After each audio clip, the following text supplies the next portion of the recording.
right, welcome everyone. It's going to be a good one tonight. Let's go ahead and get right into it. All right, anybody got any thoughts on who they revile? All other grung. All other grung. Damn lullaby citizens. Was there like a particular event that tipped that off, or is it just kind of a general screw 'em all? We kind of screw them all just because the singular mindset of following the law, or you're not one of them. Okay. All right.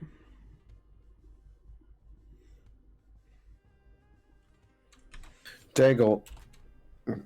Daigle? Like, I don't know.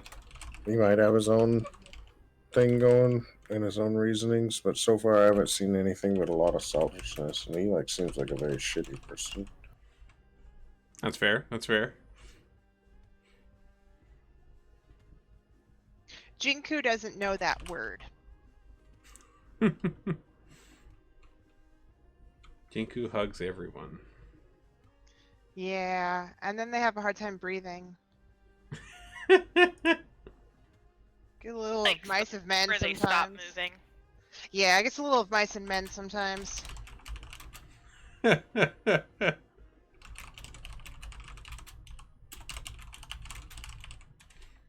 right, how about Zara?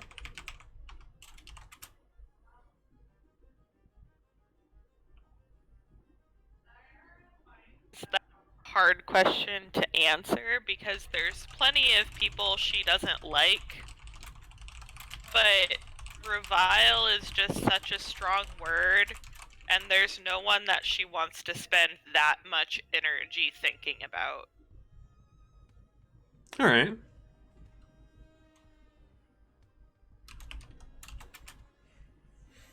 And how about Mix?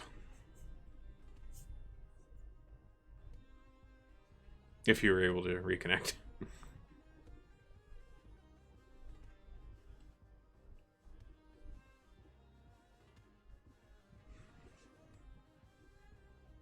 think he has. Doesn't sound like it. He has us Yeah. deafened at the minimum. Yeah, he Oh. shows it muted and deafened, so I don't think he's reconnected. All right, that's okay. All right, so The answer is probably boo. That's the answer to most of his questions. True. all right. So, who wants to fill us in on what all happened last time? Big things. Everything go boom.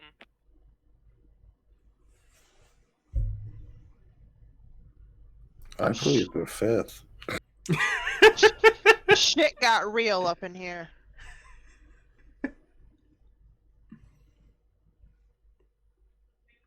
Who is still Where did we on his own. start? Where did we start? You Started right after the stuff at the manor. We started by searching their manor. Yeah. Yep. We found a bunch of stuff at their manor that we're not going to tell them about, but some of the stuff. We'll tell them about the rings and the ropes and stuff. But we found that stuff. We may or may not have had the mother dealt with. That we don't know an 8-armed frog. We know a 2-armed frog. So, that may have been a thing that happened, that we were, in the city at the same time, but not part of. And then we went and did some stuff. We went and talked to Dalinar, I think, a little bit. Raynar, yeah. But Raynar, sorry. And then mostly we got arrested. Yes. And then, Jinku and Boo got arrested. But everybody else was being brought in for questioning. Except for Torda, because he wasn't there. Arrested. Sayara and Mix were told to a company, and then Torta is on his own because he was busy taking Shopping. care of loose ends. Taking care of business. Right. Yeah, he was on a business errand. Important business. He's a very, very important businessman. Right. Yes. He has a tie and everything. So yeah, you guys got arrested and taken down to the station, as it were, and just so kind of summarize a bit, just to avoid a lot of really boring paperworky type stuff that went on.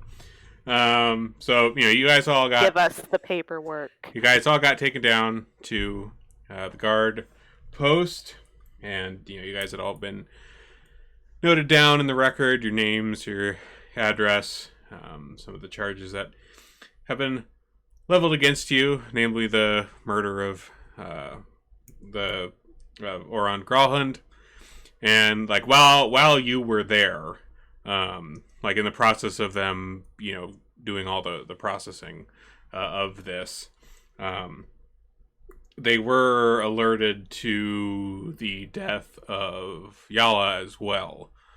So they were there, the clerk was taking down like your information, writing all this stuff down in the record, and some of the guard came in and visited with Barnabas and Seath, and they were made aware that the body of Yala had been found, and that the children were in hand, they were still alive, and well physically, at least for the most part, but they were alerted to this. Of course, all of you were here at the station. They don't know about this other person, this frog person, but they're still kind of connecting that into this case, just due to Oron's death as well. Like, they don't really have anything to go on, but it seems like it's related, so they're writing it down in here with the record with you guys. And so you guys are there in like the waiting room, like one of some of the waiting rooms at the guard post here, and Barnabas comes in and kind of sees you all waiting there and says, well, due to the serious nature of this matter, we're hastily setting a court date for you all to try to get to the bottom of this situation. It's a bit complex, I must say, it seems, with you and the events at your vocation and the Gralhunds and all these other parties. We'd like to get to the bottom of it, of course, and ascertain the truth of the matter. And so tomorrow we will be having a court at the Lord's Court at Piergeron's Palace. And of course, you will be staying here for the night. We unfortunately can't allow you to go back to your place of residence at this time due to the nature of the events committed. But you are certainly welcome if there are people that you would like us to contact on your behalf to come and speak for you or in behalf of you and the things that you have done. You are certainly welcome to that. That is your right. And he steps out of the room, and you see you see him kind of speaking outside the door to like one of the kind of clerks that had been working with you, and they come back in to you here and inquire if there is anybody in particular that you want them to contact for you. So, and I feel like I think I put this in our chat as well, just to remind you. Torta does still have a message stone, and Zara has the other one, so you can use that as well on your own for whatever you guys want to do. That's your call, because Torta's not in custody right now. Are we all together in custody except Torta? You are all together in custody except Torta. Oh, I'm gonna mind link everybody so we can talk without them listening. Ooh. Is that pretty much? Does that spell pretty much exactly what it sounds like? It's one of my traits that got activated at level 5. Oh, sick! That's So awesome. I can speak telepathically to any creature that I can see within 60 feet. So I can link us all. Okay. I can hear everybody, like they can't hear each other, but I can hear everybody and relay information back and forth. Cool. Very handy. So I'm going to do that, and then I'm going to send out to everybody, do we know a good lawyer?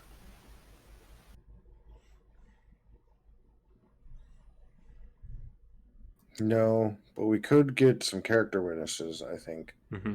Yeah, and I you guys think are welcome to contacting- represent yourself. Mm-hmm. Raynar might have an attorney. Contacting Raynar might be helpful, if not for a lawyer, for a character witness, considering his station. Right. No matter what, I think he's going to be useful. And the family that we helped out as well Mm-hmm. The Castellanters. are respected in the city and could be good character witnesses for what we do as adventurers. The Black Staffs as well. Mm-hmm. Did some work for them. Mm-hmm. And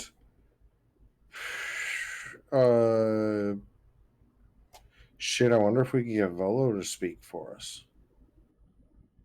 What about the Harpers? Yeah. Are they kind of secretive or not? Like, I was trying to think Your of how secretive they are. contact with the Harpers was Mert. Okay, so Mert. We can let Mert know what's going on. The bookstore owner might be a good character witness for Boo. You guys have had a lot of interactions. Nope. Well, Mhm. no. I keep asking her for some books that she. Oh, like, yeah, we never might mind. not I want forgot her about that. Never talking mind. about Scratch the that. kind of materials I'm getting from her. Never mind.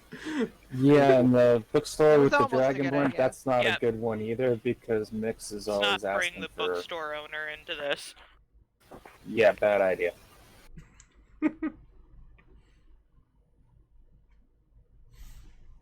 All right, let me write these down here as possible.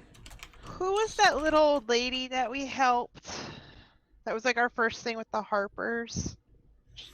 I can't remember her name, but I could try to find it. I mean, she can at least tell them, like, hey, we helped her. We're not so bad. Castellanters, Mert, Blackstaff. Cat is trying so hard to get my dinner. He wanted the chicken. He do want the chicken. Because I feel like our best method is, or our best idea is to like have some character witnesses Mm-hmm. to basically show that we're not terrible murdering shitty people Mm-hmm. through all of these people that we've helped, and then give them our story that we've concocted, the parts that we want to tell them. Totally true, not at all fabricated story. Cool. It's like 90% true, though. Like 95% true. Actually, almost everything that we plan to tell them is true. Probably closer to 98%. It's more so just lies by Technically omission. True. Exactly. Is it technically 100% true if we're just leaving out the parts they won't like? They don't have to know that. Right. That's why it's called omission. Boo has instructed Jinku to not talk, right? Because I don't imagine Jinku is a very good liar. But I don't have to lie. My entire part of the story is exactly what happened. I didn't see Boo. No, I really did. I didn't see Boo kill the dad. I opened that door, saw the kids, and then I paid attention to like the drow, and I didn't do anything to the mom but knock her out. So I don't have to lie. Because no, you can't lie worth shit. So, are we For all of admitting us. that we were there? Because Yeah, we tell them that we were walking by and we saw like some stuff going down and heard like screams and saw the bodies outside. Because our character witnesses will tell them that we are known adventurers. Like we're not the type that just doesn't, that stands by during something like that. So we heard something going down. We went in and we saw the Zentrum like everywhere killing the Growlhuns. And so we started, like we tried to fight and defend some of them. There are guards that can attest to the fact that we defended, I think. Didn't we leave some guards alive or did we kill all the guards? Yeah, we All the guards are rescued dead. a bunch of the family's There's guards one before guard we alive. went in there. Yeah. So then we tell them that we did that. We were defending them, right? And then we ran up the stairs. Like I was invisible. I went up the stairs. Okay. And then the Zentrum guy like knocked me out and took my mask. And then he ran into the room as the drow, like, and you guys were seeing this, like, right behind him because you thought he was me or something. I don't know. Maybe he stuffed me in a closet. And he, like, grabbed the husband and questioned him and then took him into the room with the wife and killed the wife.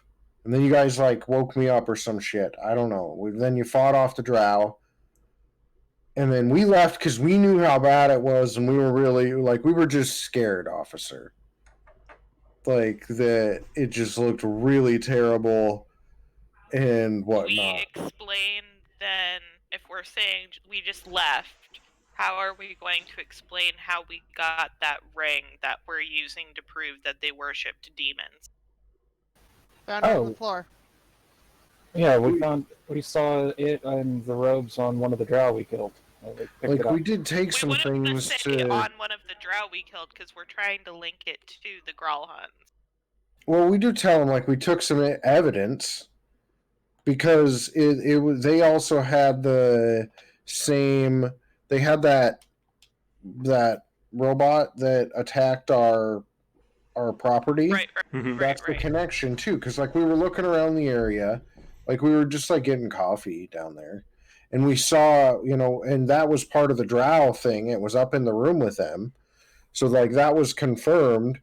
So we took some of those because you're a cleric, right? You recognize them as like demon stuff, and we just wanted to try and investigate. Haven't we asked a few people about demons in the city? I think we even asked like guards and stuff that we were thinking, and so we were wanting to like try and find more information about demons in the city, all innocent adventuring stuff. Yeah, because didn't we go to like a temple last time and You got some did. information? You guys have gone to a temple, which is where you like found out what that symbol on the ring was. And then in terms of other demon stuff, like some of the work that you did for the Blackstaff when you went and visited the monk on the mountain, one of the sayings that he told you seemed to have some kind of demonic portents to it. That's right. We took it because we thought that if we could prove that they were like into demon stuff, we could show that like they were bad and we were innocent. That's exactly why we took that stuff. Zach was asking around about the demon Yinogu after we did the quest for the castle lanterns. Yeah. So we have a history of inquiring about potential demon worshippers in the area. Mister? Cool. Is there anything that you are wanting to communicate with Torta? Because Torta's still out there. I guess Torta, like you come back from the Growlhund Villa, and like you find, there's all these guards posted up outside Trollskull Manor as you're kind of getting close to it. Like all the lights upstairs are out. You notice, like the place seems kind of shut down, like early almost. To you as you're kind of approaching Torta. So I guess given that and the situation at hand, like what would you have been doing during all of this? So like they got arrested, they got hauled off to wherever with the guard. What would Torta's response to all this be since you're kind of on your own still free. Since he only semi-understands the stone, he'll stand there and yell at it. Off to the side, like, where are you guys at? Why are all these guards here? That's all you got to do to make it work, isn't it?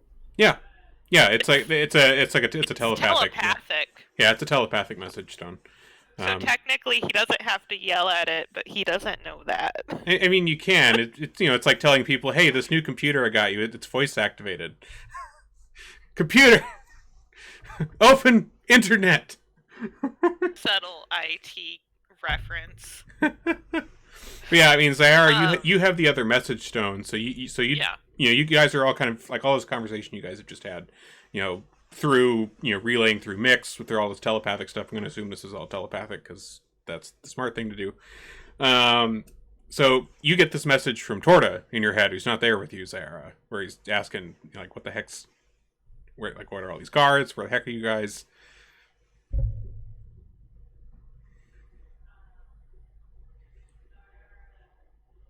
Is going to relay back to him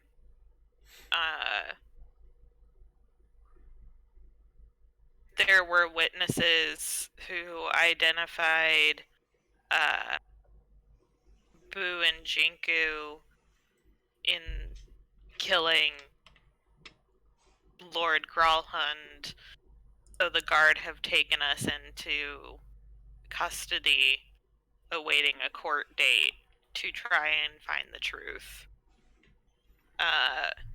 Don't go to Trollskull. Go find Raynar.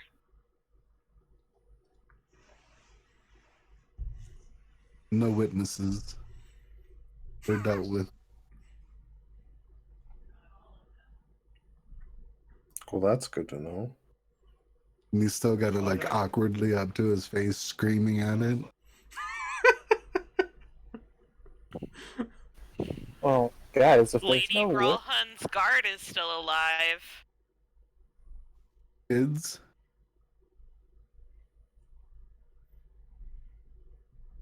Question mark?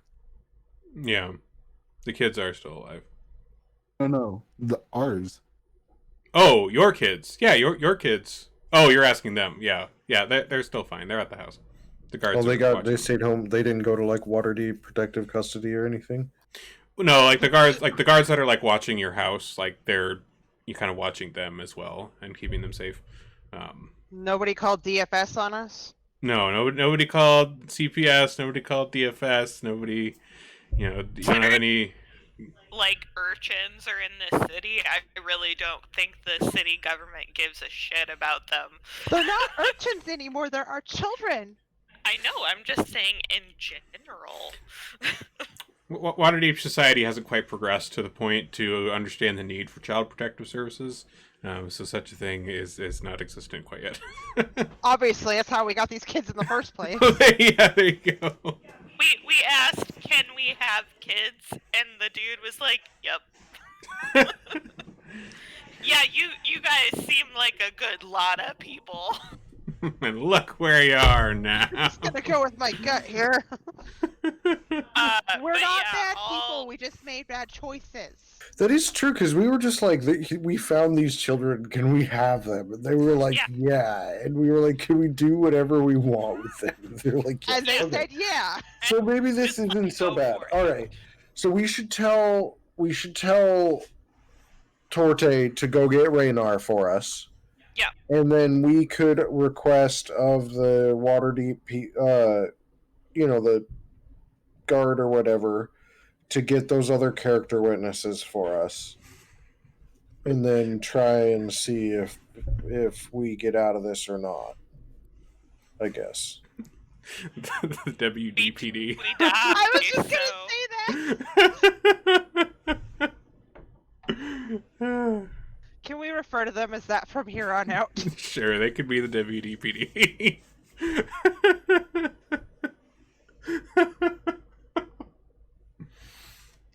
Excellent. Okay. So Torta, do you head over to Raynar's then?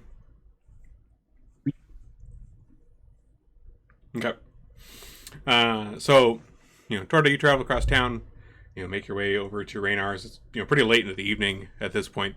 When you get to his door, like, you knock a couple times, and, at first, there doesn't seem to be any answer. Like, it is somewhat late into the evening, night at this point.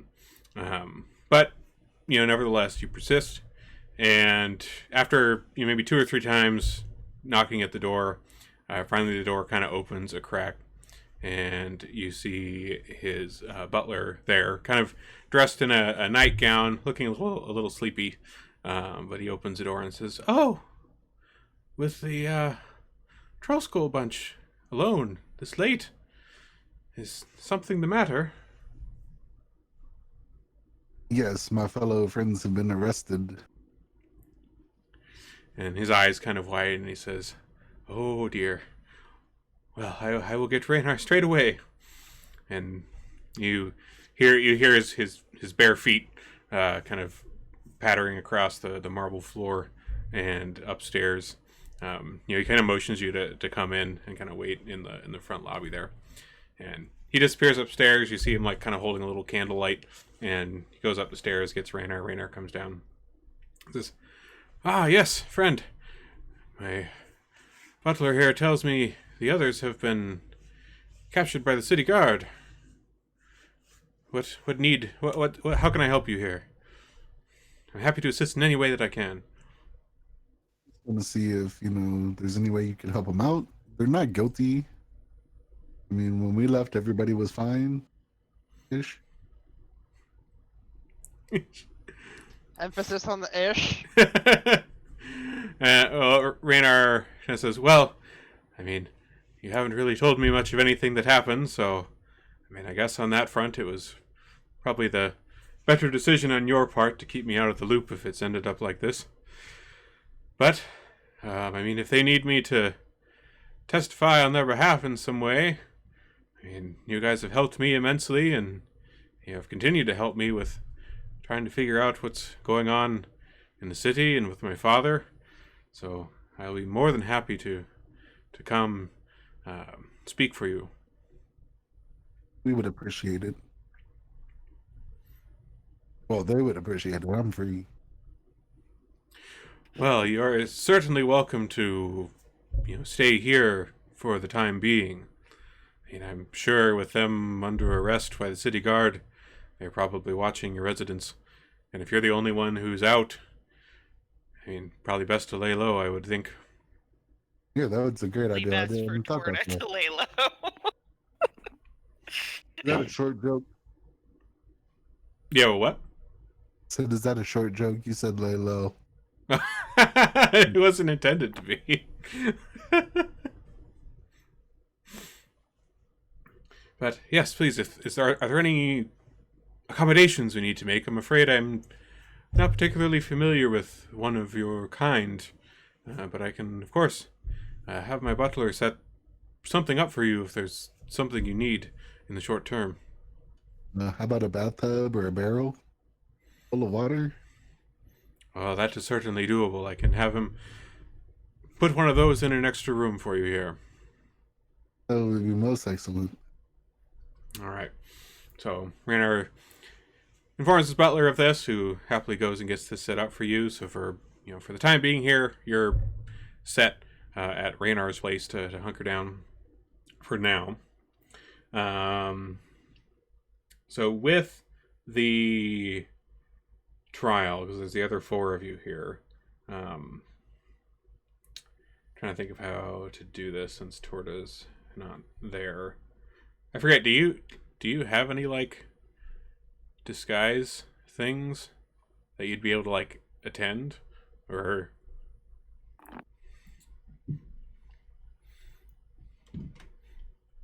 Because if not, otherwise you don't really have. You're not going to have too much going on for Torda for a little while here. No, I'm just sneaky. All right, fair enough. I'm gonna yell at the stone that Raynar is coming. Okay. So yeah, so you all you get this message through the stone here that Raynar's been contacted on your behalf. So he will at least be there to help out however he can. Aside from that, though, I mean, the others, the city will take care of getting for you.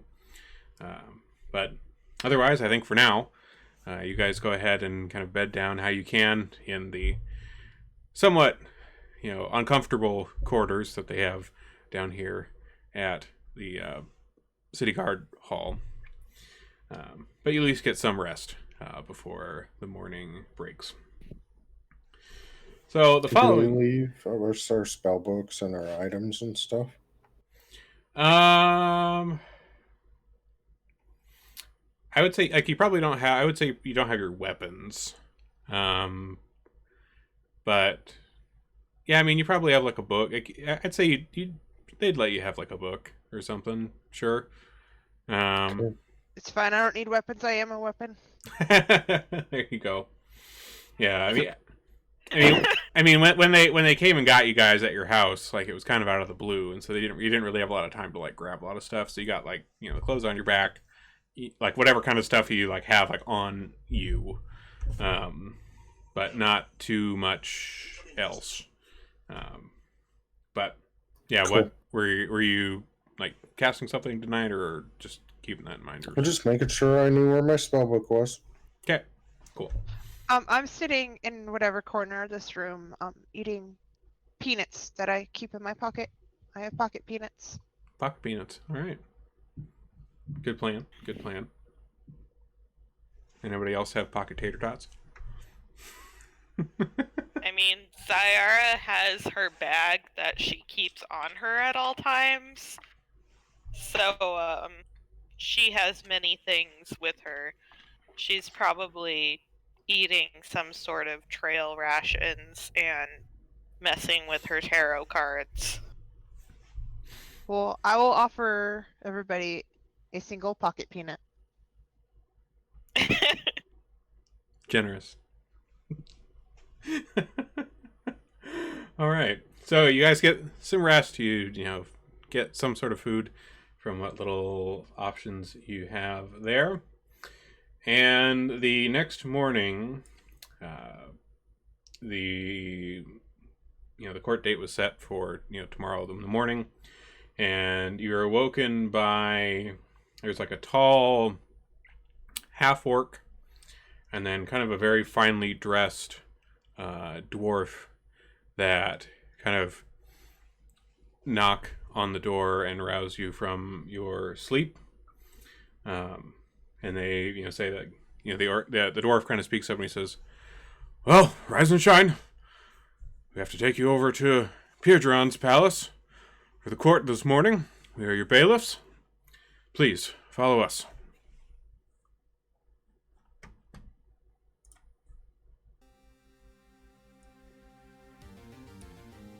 And I assume you all come along. Yeah, and I've got the mind link established again, so anybody can talk and they won't hear. Okay.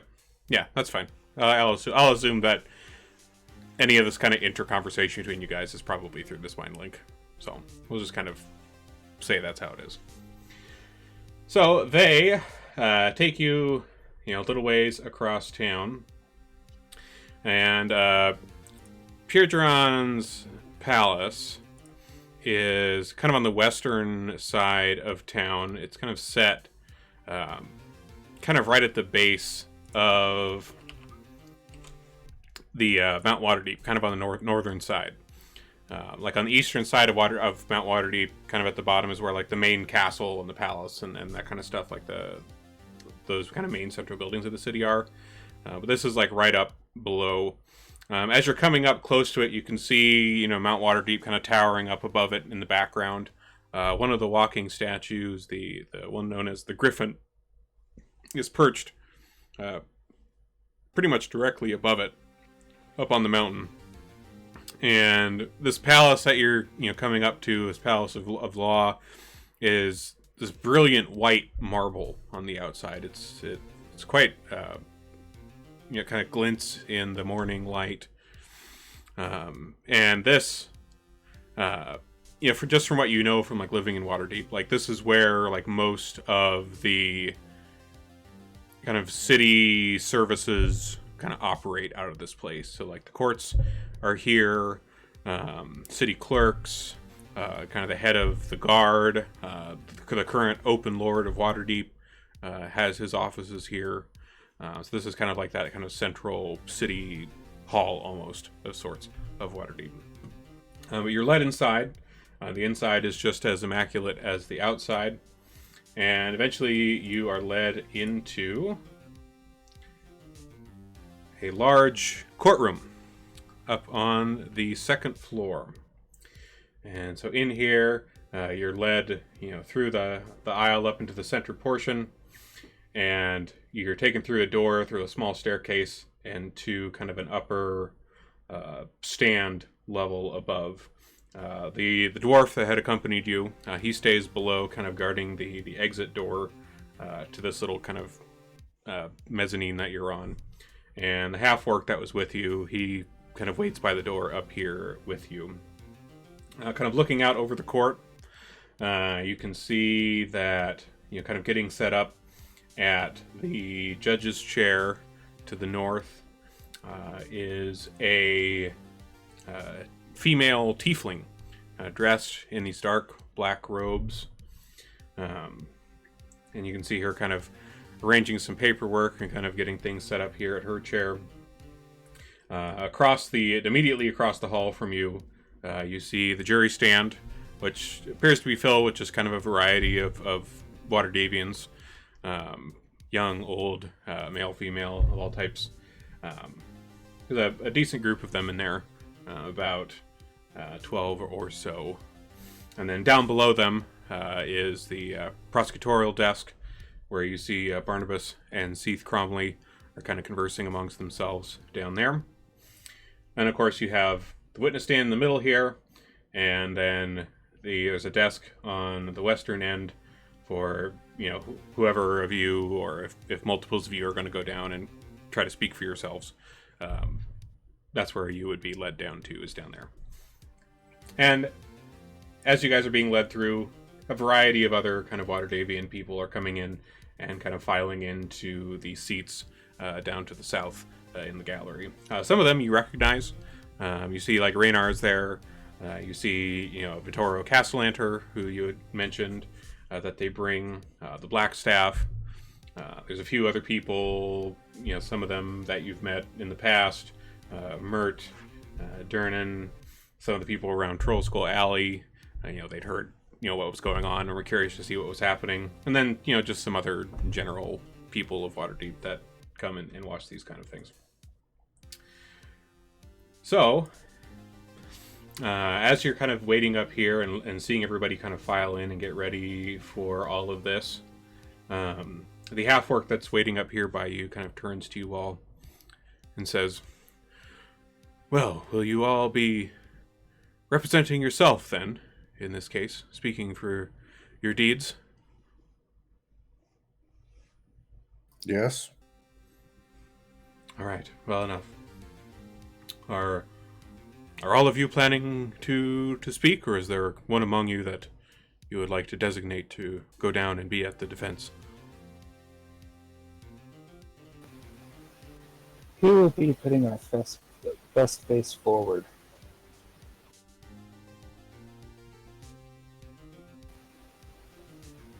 Zara, do you Zara want to is speak probably for? the most likable of our group. I think she's the only one that we all like. So, Zara, I wanna think speak you're for right. us? Sarah, you haven't pissed anybody off yet. Yet. Shock! Shock. I can keep the mind leak and share information with you up here at Zara. Yeah, certainly. We can assume that's still going on. Mm-hmm. Yeah, I think Zara's our most anytime likable they, and most they tell articulate. me... Yeah. Okay. I can talk. I just don't have the story down pat, cause... Okay. But, yeah. Yeah, I mean, and like I said, like, well, like, since you got this mind link up, like, I'll assume that, if you guys are telling Zyra things, it's through the mind link, and we'll assume that either she's saying them, or if she wants to kind of re-say those things or retell them to the court, that's perfectly fine.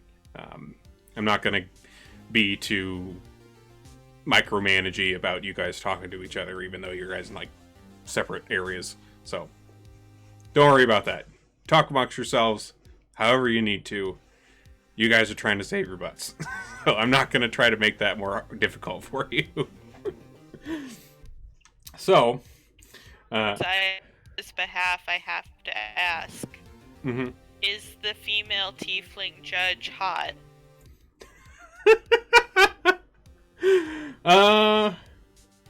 Yeah, she's pretty good looking. She's kind of intense. She has kind of a bit of an intense look in her eyes, which, I mean, you kind of expect from, a respected high court judge. Actually, go ahead. Look how our horses pull her carriage. Very important. Stallions. Black stallions. Hey, Zyra, go ahead and roll a history check for me. And we'll kind of see, like, what you know about, like, where you guys are right now. For the record, Zyra is really into that judge.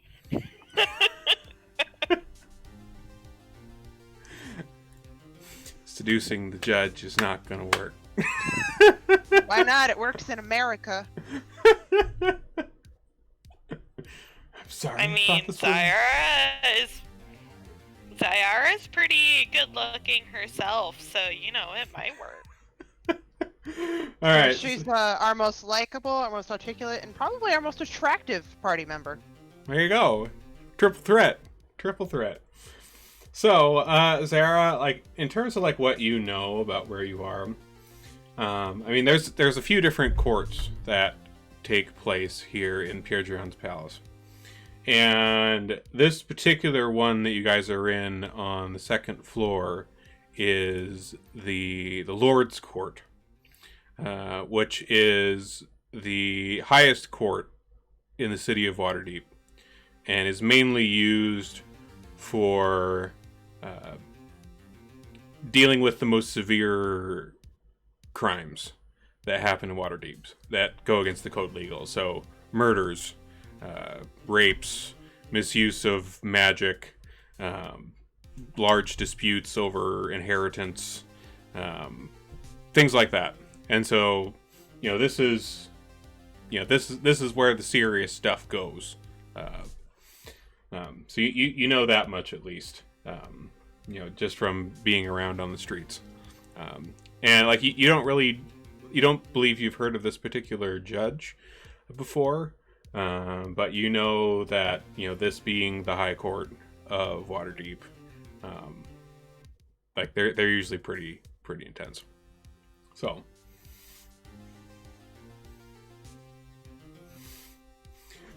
Zyra, you get led down to the defense table, and you can see kind of Seath and Barnabas across the way, continuing to converse amongst themselves. And after a couple more minutes of people kind of getting into their places, you hear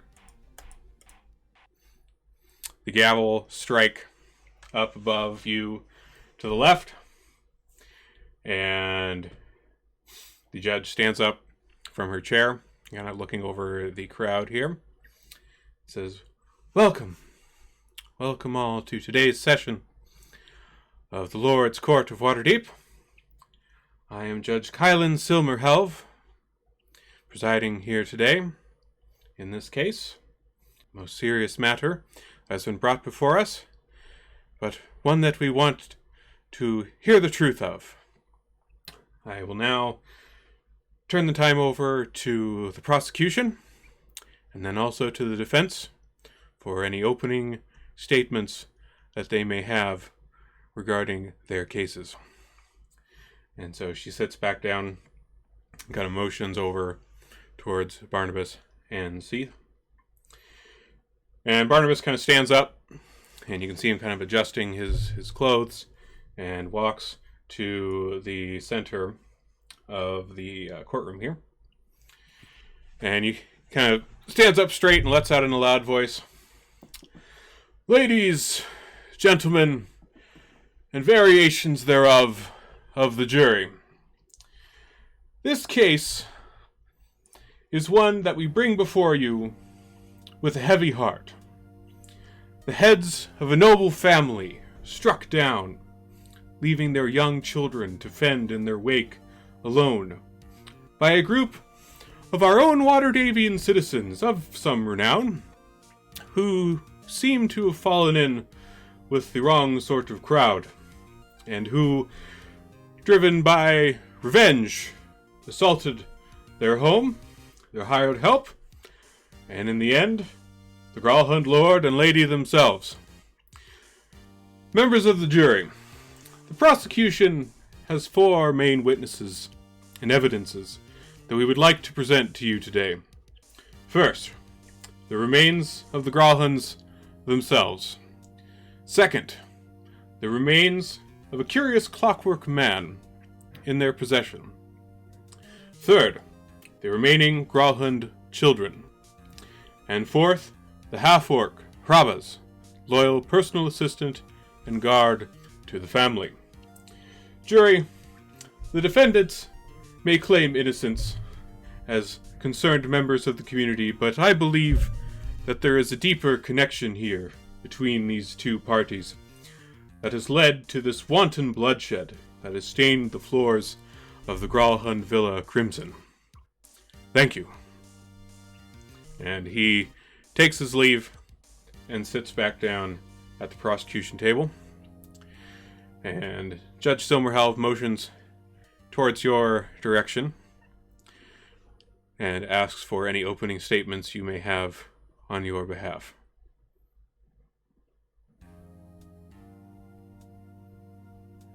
To speak. So Zyara goes to the middle of the floor and addresses the jury. Says, "Esteemed citizens of Waterdeep,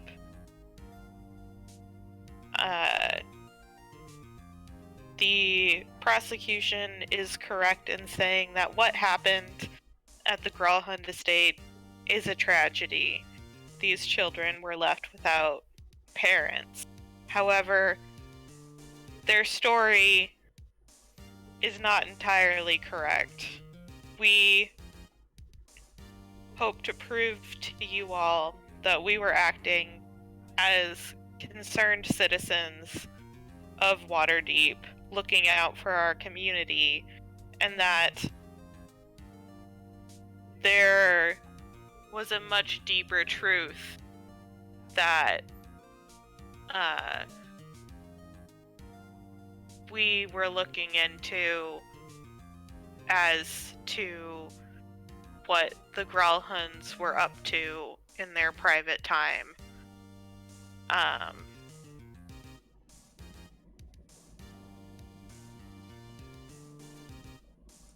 We were simply trying to assist the Growlhund estate guards in defending their home. We were not responsible for their deaths. Hopefully we will be able to prove that to you." And then I go back and sit down. All right. And Miss Judge Silverhelm kind of looks over her desk here and says, "Thank you. Thank you to both of you for your statements. We will begin with the first evidence that the prosecution wished to bring before you." And she kind of motions towards one of the bailiffs here. And the dwarven bailiff, who's down here on the bottom floor, he kind of goes towards the back and then comes out. And he seems to be kind of almost floating in front of him are 2 bodies with sheets over them, perhaps being moved by some sort of force spell.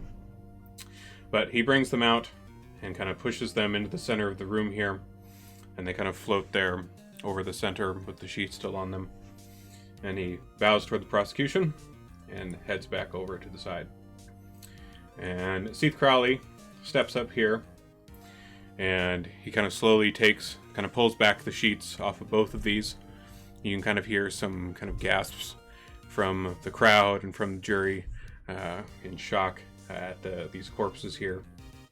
And Seth says, "Here before us are the bodies of Yala and Orund Gralhund.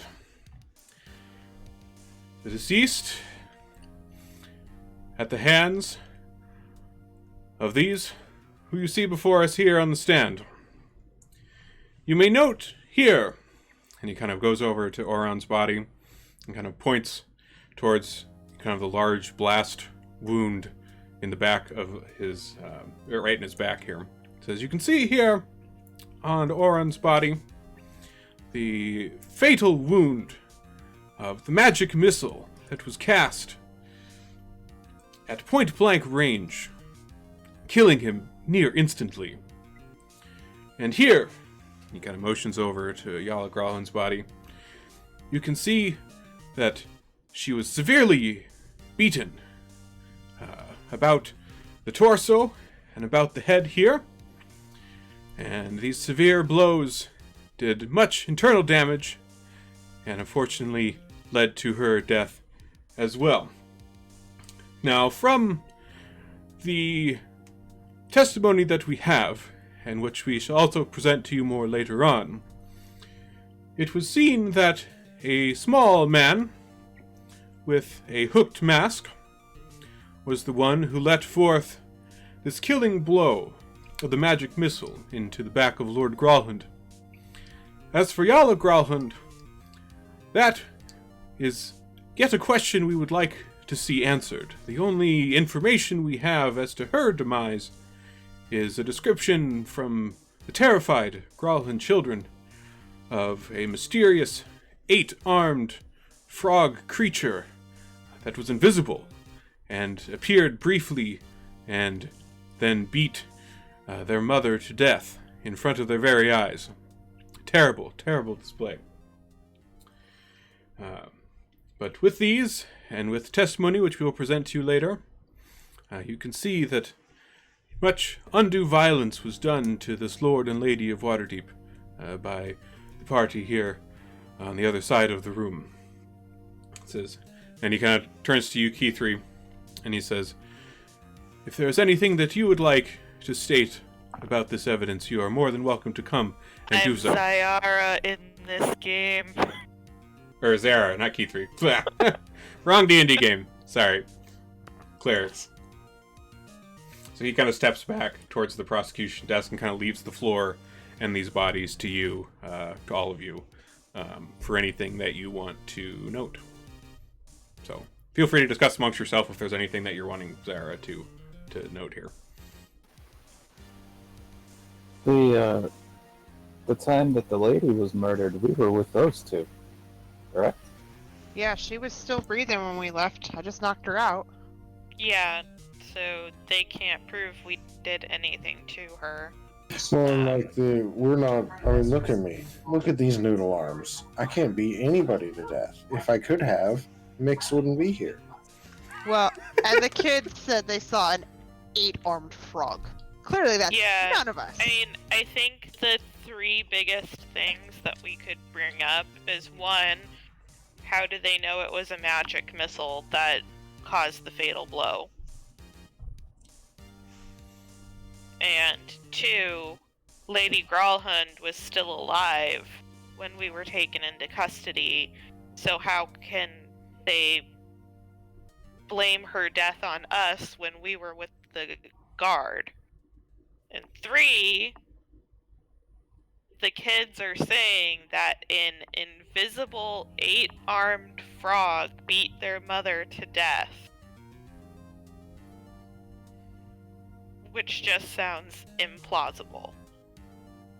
It sounds like the trauma of the event has broken their minds, it unfortunately. sounds like children who have been traumatized by a mass invasion of their home have imagined up a monster responsible for the events that happened.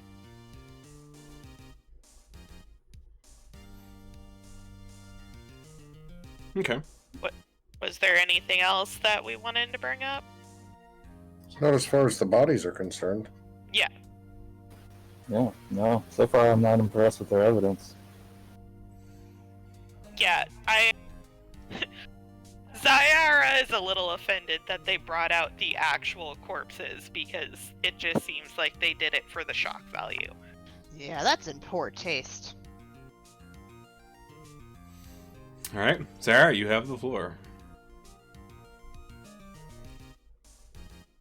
So Zyara is going to approach the corpses and recover their faces, and say that she feels it's disrespectful to have their corpses on display as such and in poor taste, and addresses the judge and the jury and says, I'm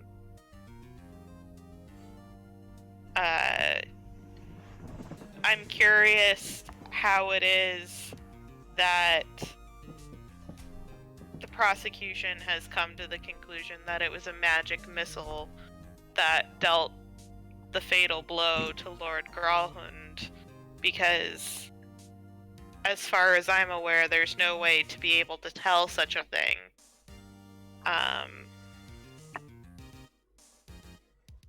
And furthermore, in regards to Lady Gralhund, it is tragic what happened to her, but Lady Gralhund was alive at the time that myself and my compatriots were taken by the city guard and the detectives for questioning.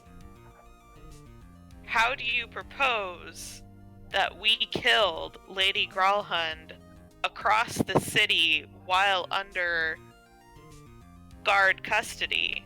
We stayed there all night, under their watch. How should we have killed her when we were nowhere near her? Which brings me to my other concern of the children's description of an invisible 8-armed frog that was responsible for killing their mother. As tragic as it is, and as sad as it is that they had to witness all of the misfortune that happened that day, it seems like these children are simply traumatized by an invasion of their home, their place of safety, and the loss of their parents, that they have imagined up a monster responsible because they have no other way of processing what happened to them. As far as your evidence goes, I don't see how any of this links it to us. Okay. So you present this here, and you kind of hear, you can kind of see, like, kind of people murmuring and whispering up in the jury box amongst themselves. And you make your statement here and take a step back, and Seath kind of again steps forward here and says, in regards to the case of the magic missile spell being cast, we have testimony here from Prabhas, the half-orc servant of the Gralhund family, testifying that such a spell was what was cast. And in the afternoon, before Lady Gralhund passed away, we took statement from her as to the events as well, and she also stated that it was such a spell that appeared to have been cast on her husband that laid the killing blow.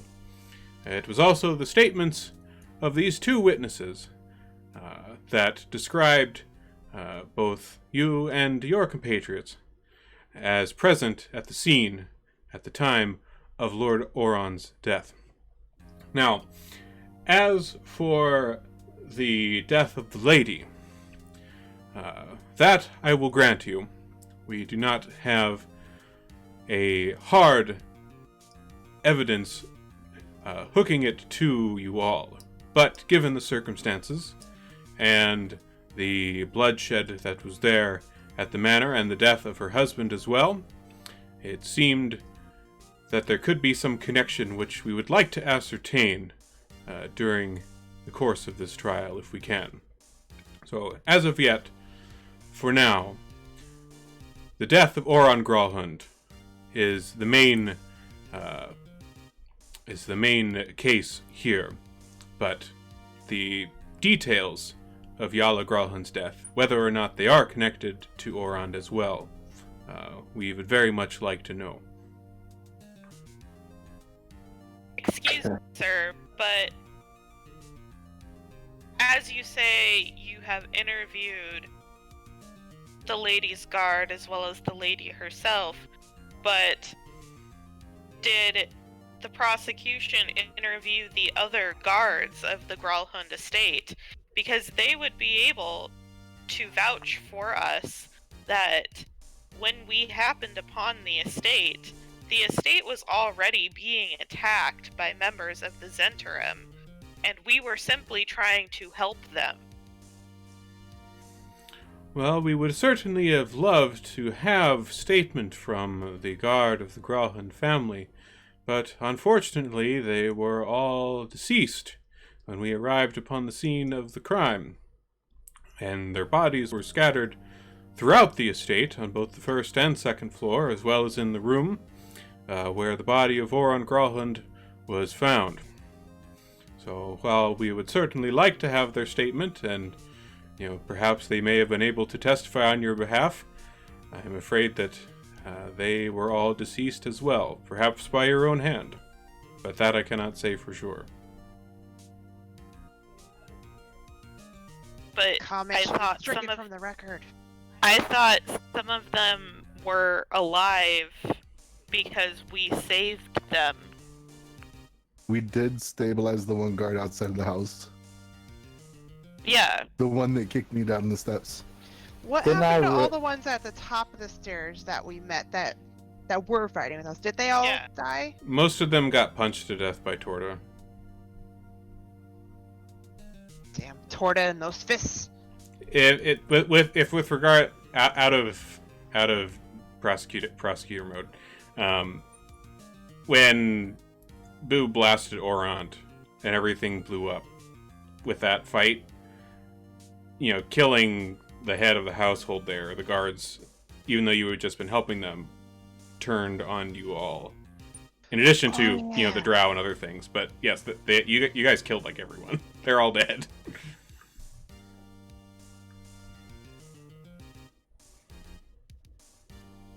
Okay. Okay. But how can they take, the words of a dead woman? Like, you can't prove that they said that to the guard. She's dead. She can't, she can't be like, yep, that's what I told them. So far, it seems pretty flimsy. In regards to Yala's testimony? Well, she's, saying like, oh, well, I saw this person, I saw this person. Well, I mean, she's dead, and they're just saying that she said that. They could be saying anything. You can't check that out with her. She's dead.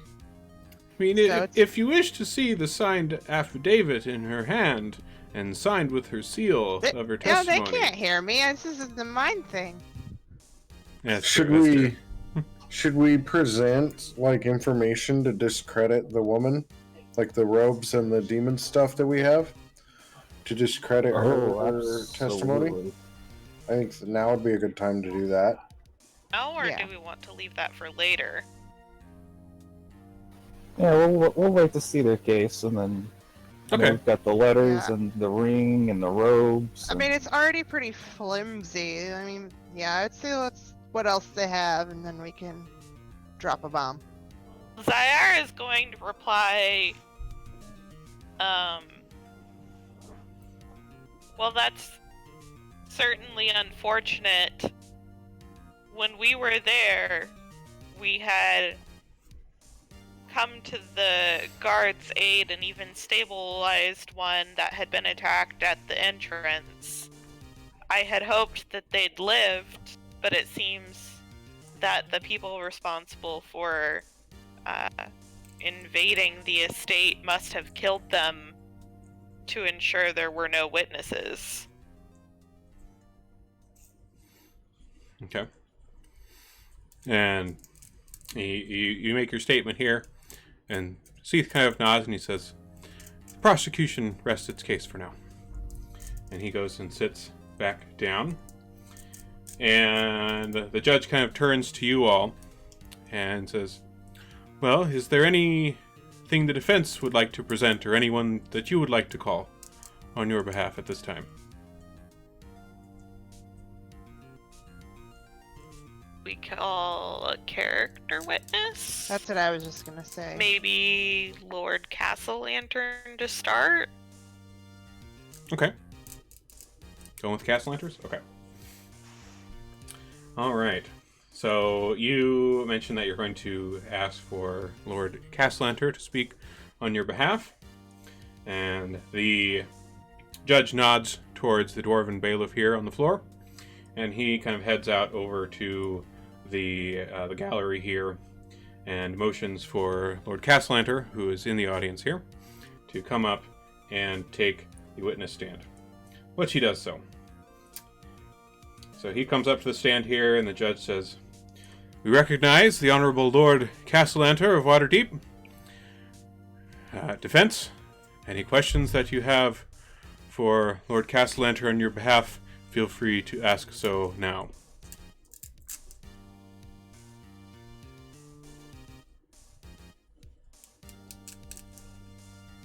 Approach the witness stand and ask,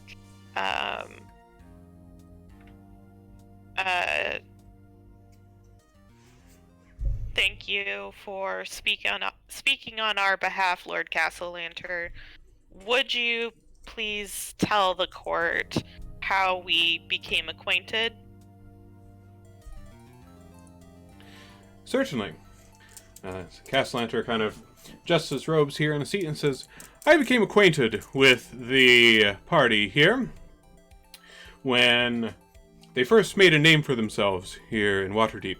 They had assisted a known friend of mine, Raynar Neverember, with some situations, as well as kind of made a name for themselves in the Yawning Portal as well. And I had recently come into some trouble with my family, where we had some demonic groups that seemed to be targeting my children for some dark purpose. As of yet, I'm still not entirely sure what these groups were meaning, but I had information that they were readying to try to take them from us. And so, I contacted these citizens here, with their adventuring renown and their prowess with the sword. I sent them, with my blessing, out to root out these demonic cultists that had taken root in and around our fair city.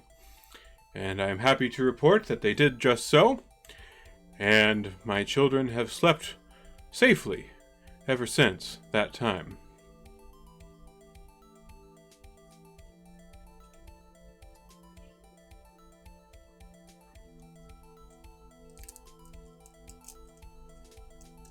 Anything else that we wanted to have him say on our behalf? No.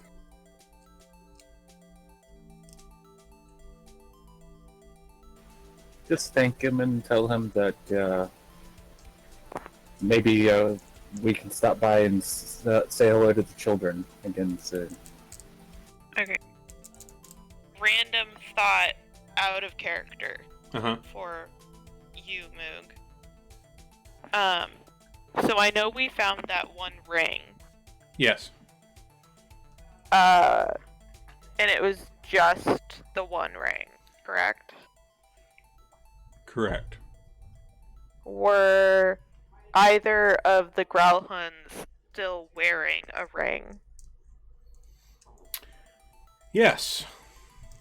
If you recall, when Torda initially went back to the Growlhund mansion on his own afterwards, he did take note that Oron's body was wearing a matching ring. And in theory, the bodies still have the ring on it. In theory, yes. Okay. That is helpful.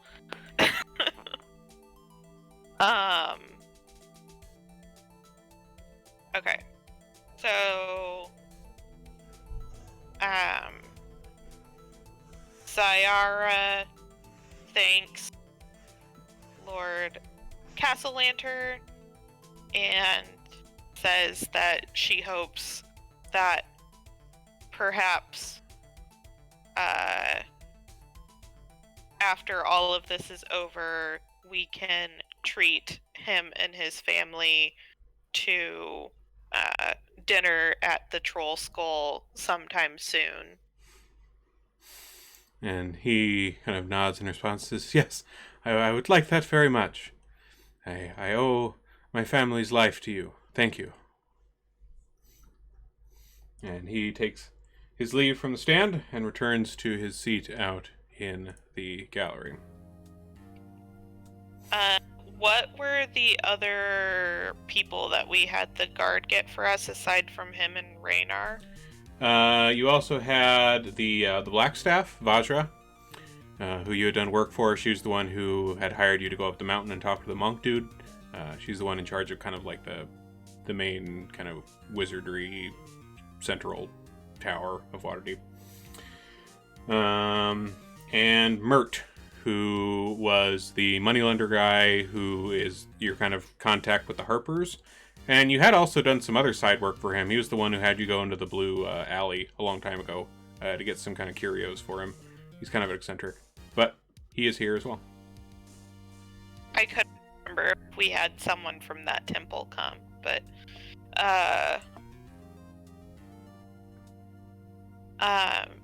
so I'll also say, as Lord Castellanter said, we were originally introduced to his family by helping them with danger that had befallen their family and was threatening their children.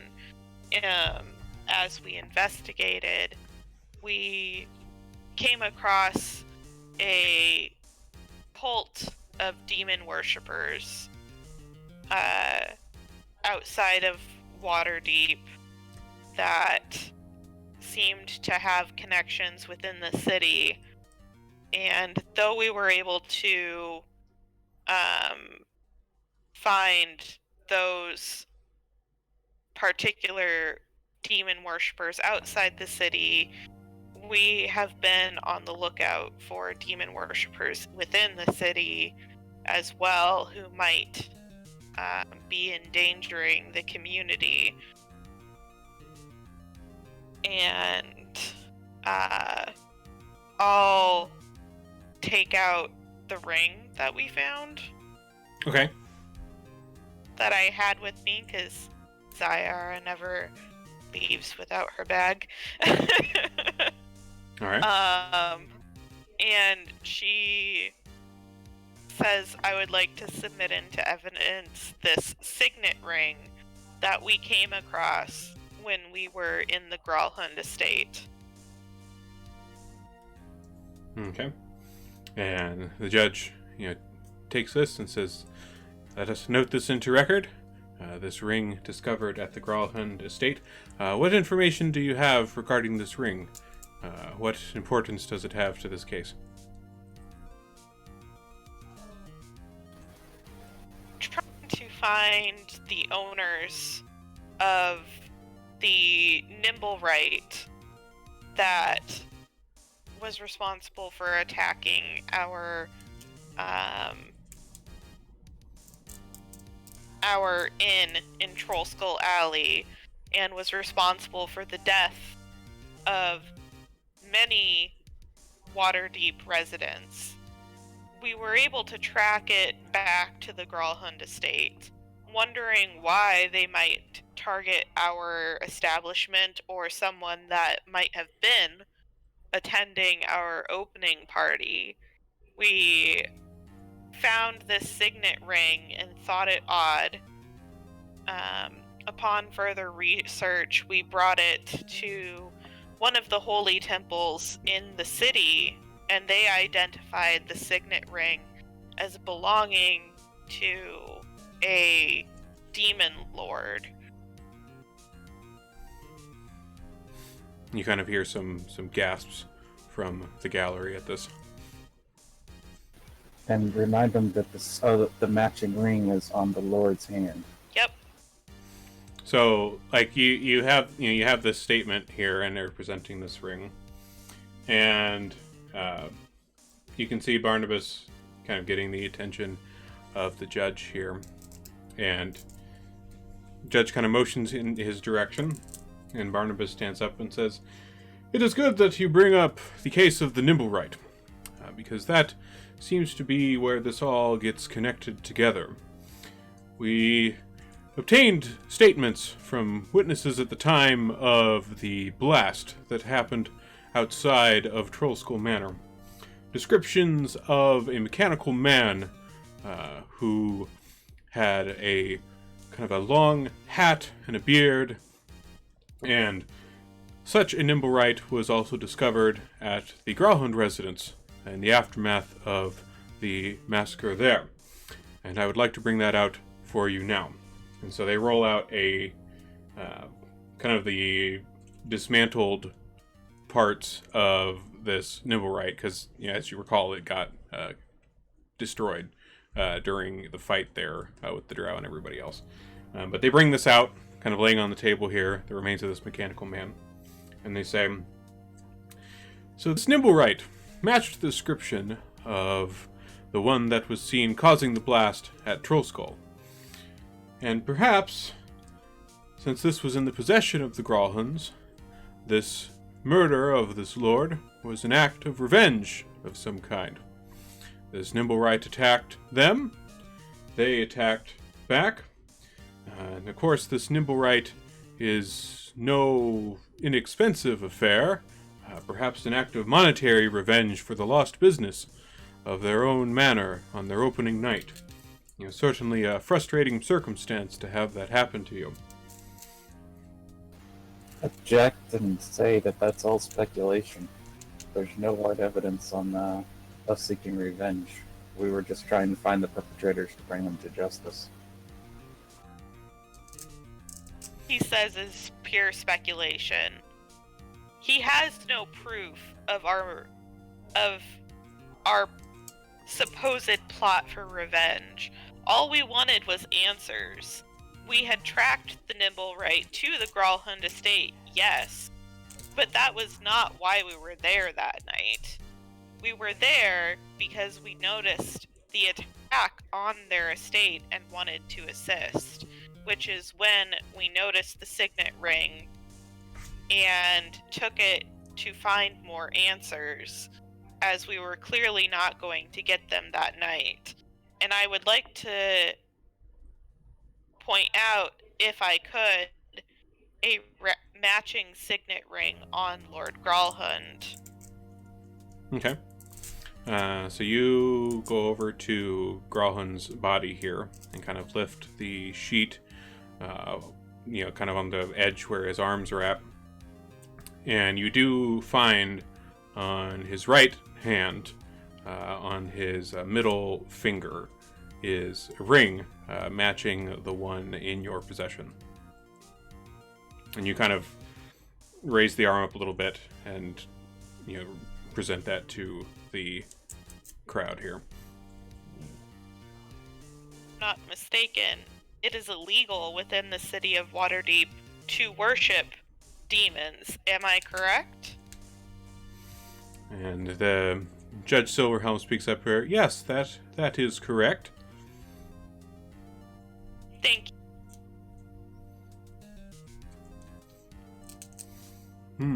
And, you can see the judge kind of thinking up here on the stand. She says, I am interested to see what other dark portents may be involved here if demon worship is truly part of this case. Thank you.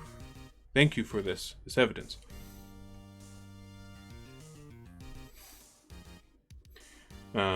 So you'd mentioned that you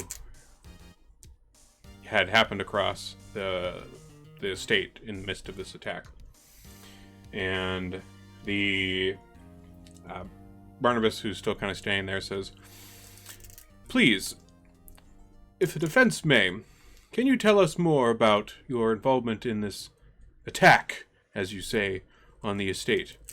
When we came across the scene, we found, the bodies of the lady and lord, or the body of the lord, excuse me, and of course there are many staff as well, the guards and some other servants that worked in the kitchens were dead as well. And there also was the involvement of many Zentarim, from what we saw. There were also Zentarim that we had noted were present at the blast outside your manor. Pray, is there any connection between you and the Zentarim gang that has troubled our city so much in these past months?" Did he just accuse us of being Zentrum? Boy, I wish we could find that connection, because we can't figure out why they keep showing up, that's for damn sure.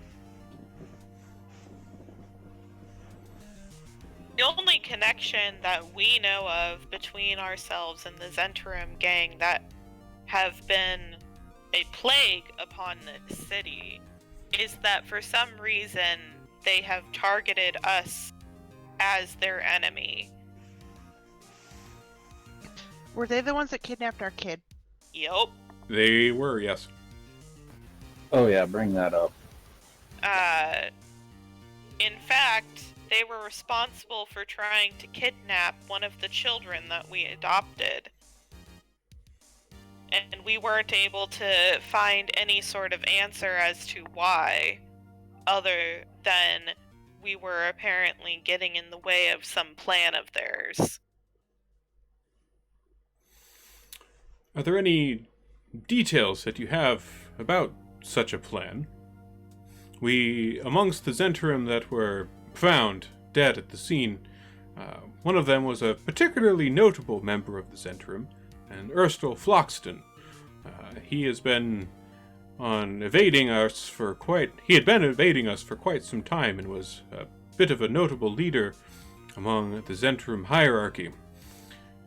Pray, do you have any information at all in regards to his presence there, and what involvement that he had in this? Maybe this is where you tell him that he's the one who stole my mask and did the murder. Is he a caster?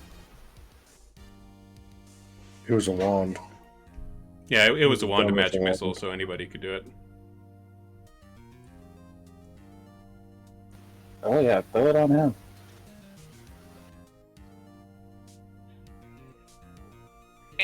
Any details of a grand plot, we haven't been able to find much except for some mentions of an eye.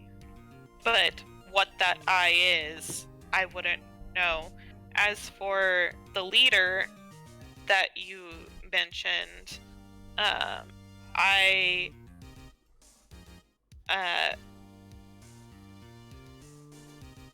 should I say? That,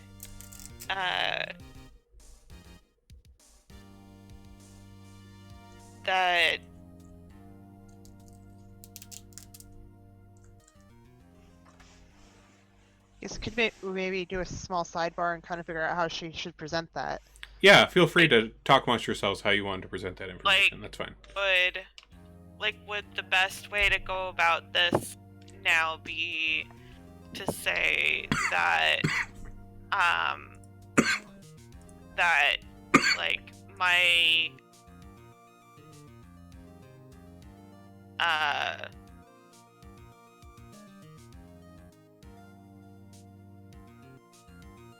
like my friend Booth Vet, who has been accused of the murder of Lord Gralhund, was in fact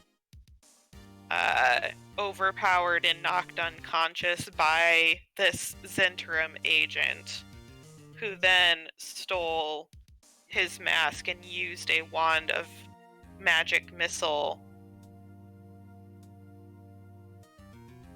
to kill the Lord in order to frame us, because, as previously stated, they have targeted us as their enemy.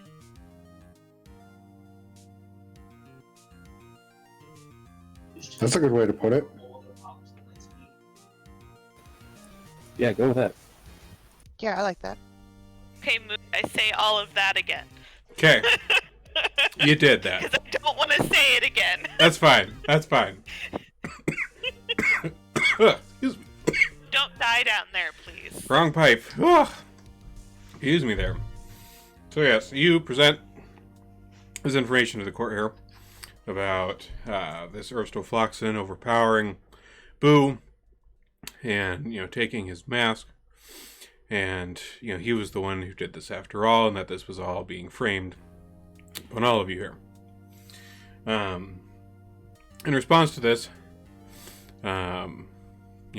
Barnabas stands up here and says, "Well, I thank you for your story here, but the testimony we had from Yala stated that the perpetrator of her husband's murder was rather small and wore this mask. Erstofloxen was no small man. How do you explain this discrepancy?" The testimony from the demon worshiper, you mean? Who was probably under the influence of demonic energy? You kind of hear some kind of like rabble from the jury in the gallery. I think that's what you should say. Blame the demonic energy. Which one of them just spoke? That was Barnabas.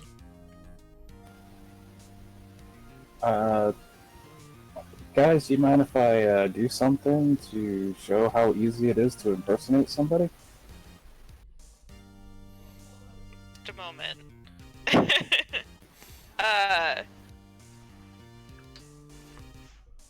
Yeah, you could do something like that if you wanted to kind of do a demonstration of this.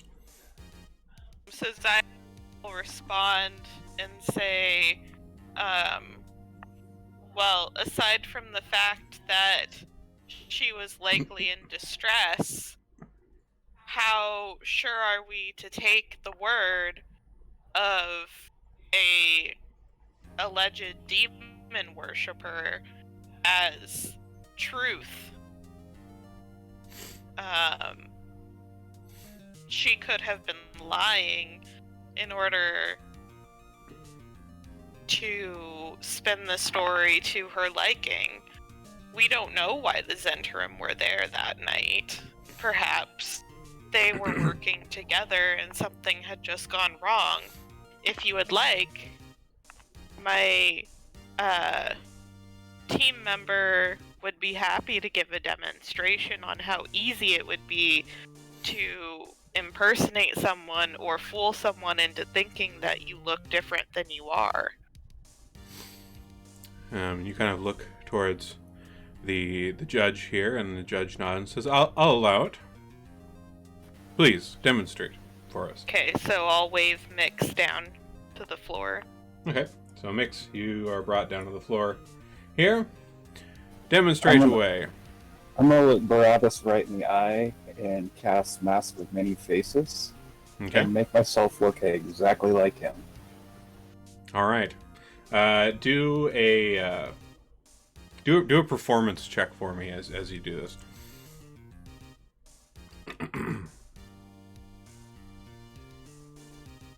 Should he get advantage because he's using a spell? Yeah, we'll give him. Sure, we'll give him advantage on that. That's fine. I mean, I guess it doesn't. And can you add advantage to like a skill roll, or would that just be like a +2 addition? You can add advantage to anything you Oh, want you to can. add advantage to. Nice. Well done. That's Okay. up to you. So, you cast this Mask of Many Faces in kind of a dramatic flourish. You disguise yourself as Barnabas, and you now stand here in the middle of the room. And you kind of hear more kind of muttering and whispering coming from up in the jury box as they observe you and Barnabas. Both of you are kind of staring at each other here. And I'll be like, as you can see, with the right spell, scroll, or any magical item, you can become whoever you want to. This is a spell and skill that I learned through my study of magic. And others, especially demon worshippers, have access to all forms of dark magic. So, with that being said, who's to say that he didn't use one of these spells? It would be very easy. We were not in the room at that time. We were still trying to get up to help the Lord in the lake. And I'll just dispel it, turn back into myself, and walk back up into the box. Okay. And the judge says, "Thank you for that demonstration." And, well... There's no doubt that what happened at the Gralhund estate was a tragedy for the children, especially. But I think this helps build our case that there is enough reasonable doubt that it couldn't have been us that perpetrated this attack and murder. I can't figure out how to finish my statement.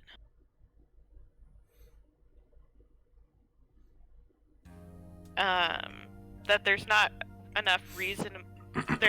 enough evidence to convict us beyond a reasonable doubt of this attack and murder on the Gralhunds. Thank you.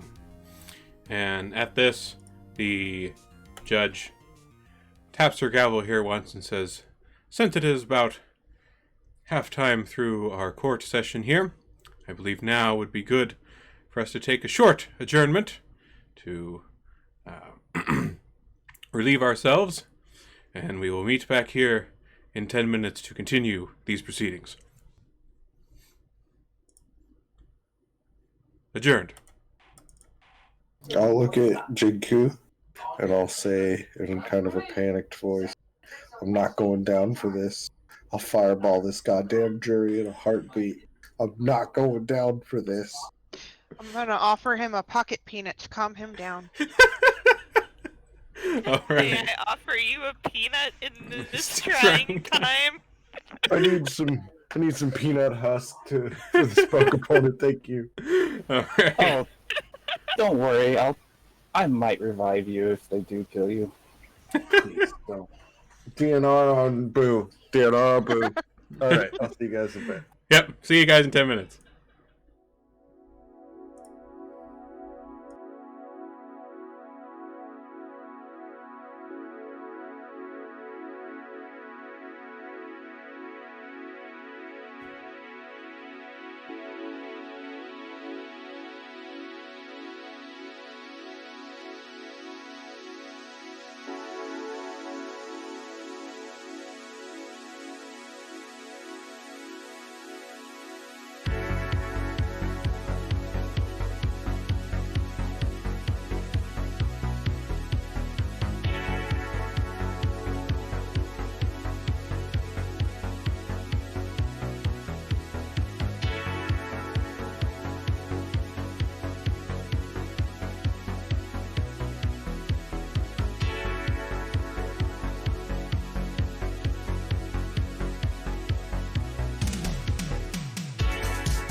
trial is so fun.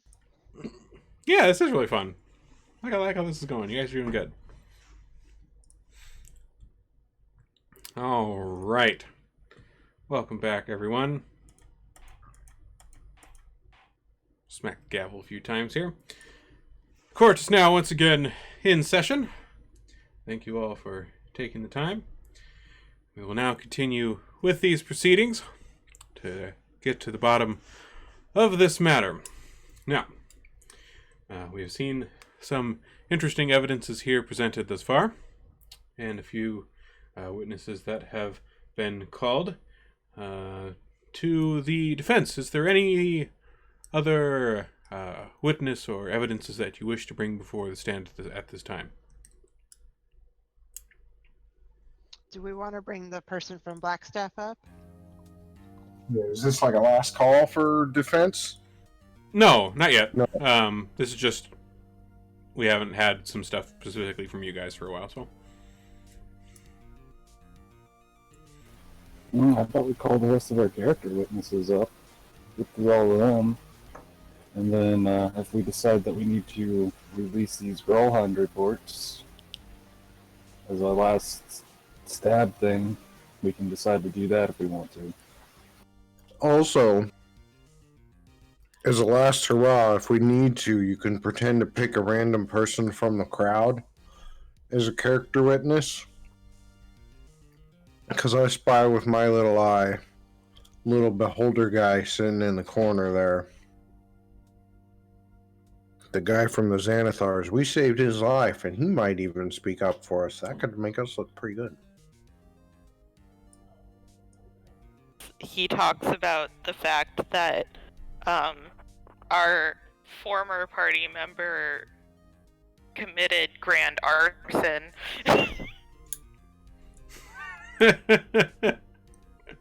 You're right. Never mind then. Yeah, he that guy was a little off his rocker, so. But yeah, if you guys are wanting to call some of your other character witnesses, like you've got the Blackstaff, Vajra, and Raynar, of course, Mert. Those are probably some of the main ones, at least. You may as well call one of them up and have them speak and then see what else the prosecution has for us, I guess. I thought the prosecution rested. For the moment, earlier. They have some more things, but this is your time now to do some stuff. Yeah, call up, save Raynar for our next round. Call one of the other ones, so. Yeah, I'd say leave Raynar for last. Okay.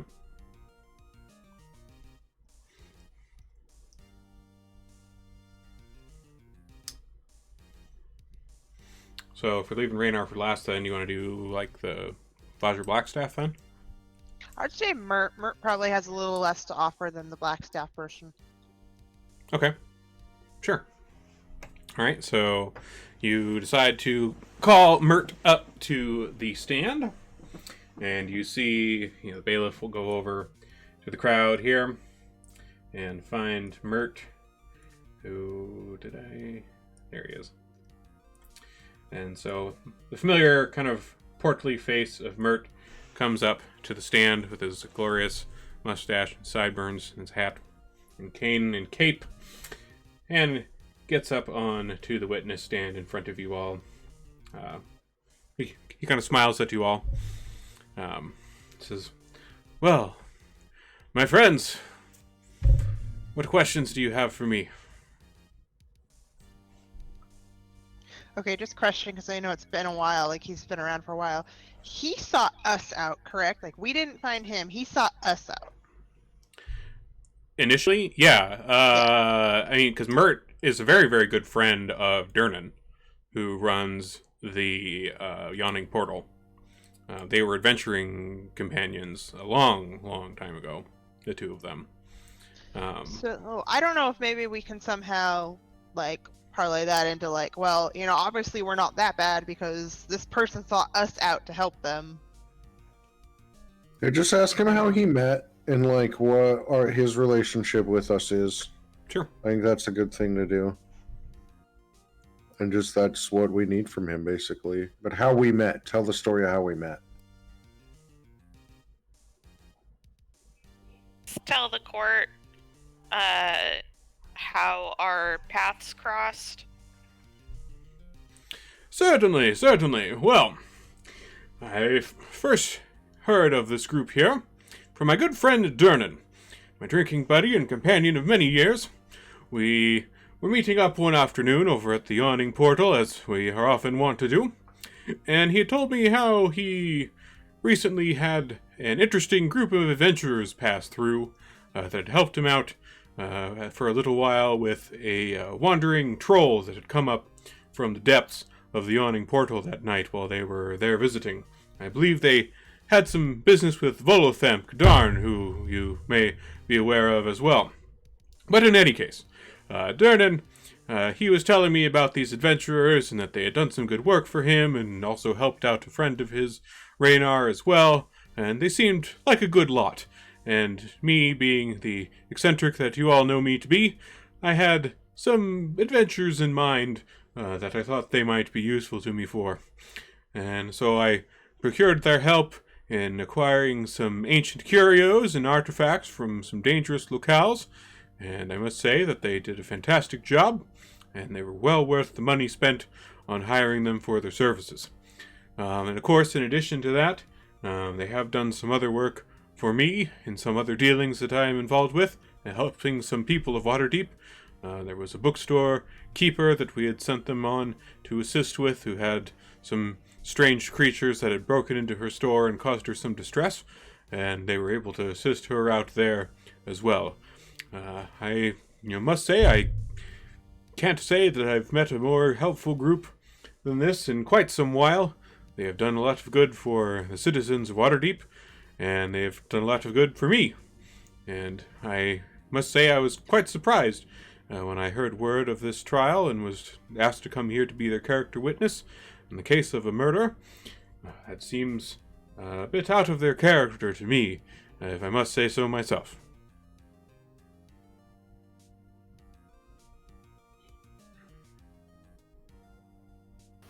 Okay, I like We that guy. appreciate your testimony. And Mert kind of doffs his hat here at you all and says, "Is there anything else you need from me, miss?"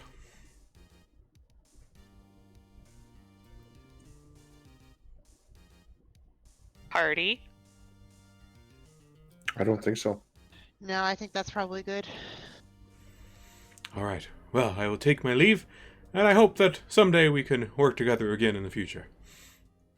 And he steps down from the witness stand and heads back out into the crowd here.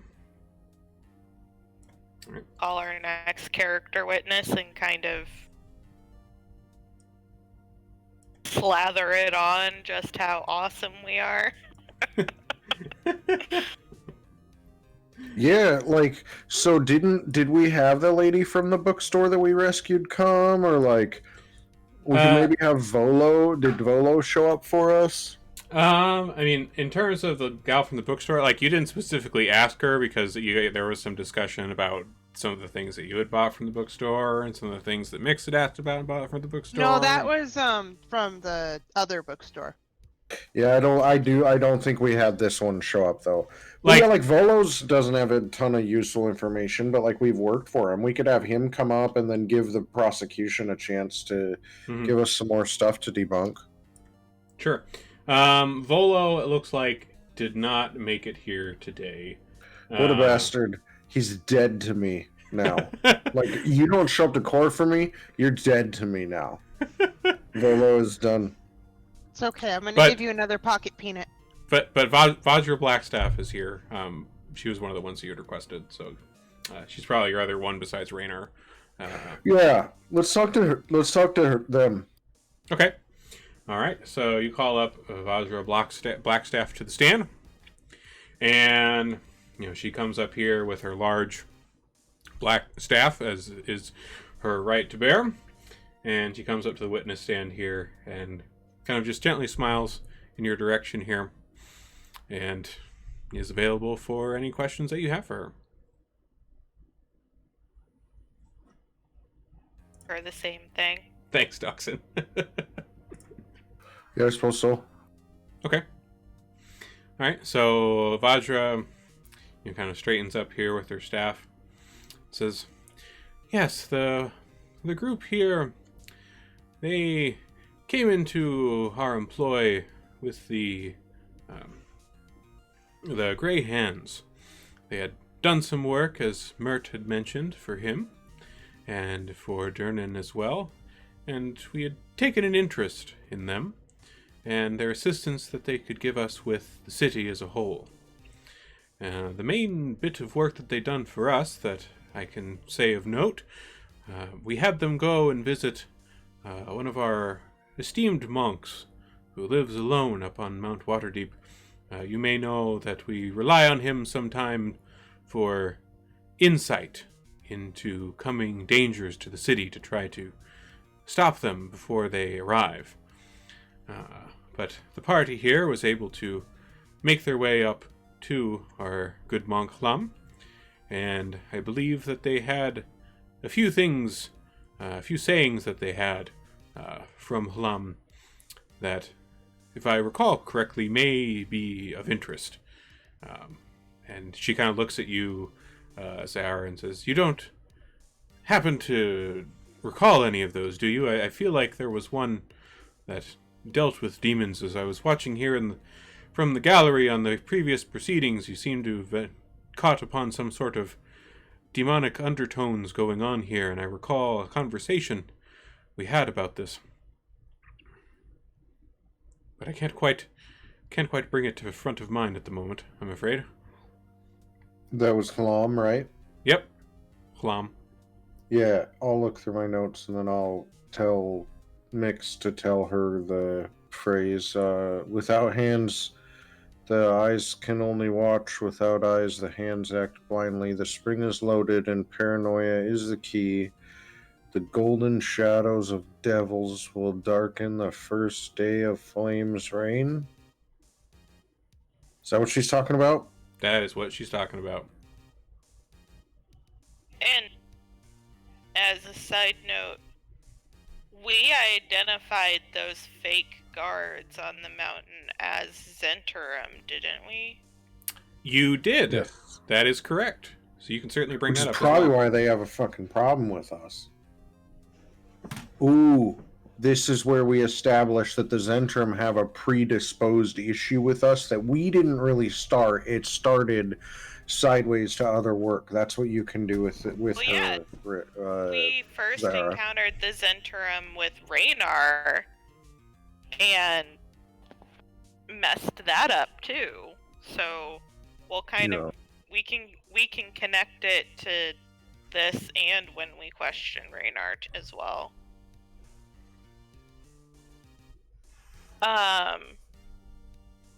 So at her question, I go, yes, we went up onto the mountain to check on the monk as was requested of us, and actually encountered some Zentrum that were posing as guards after killing the official guards that had been stationed there to guard the monk.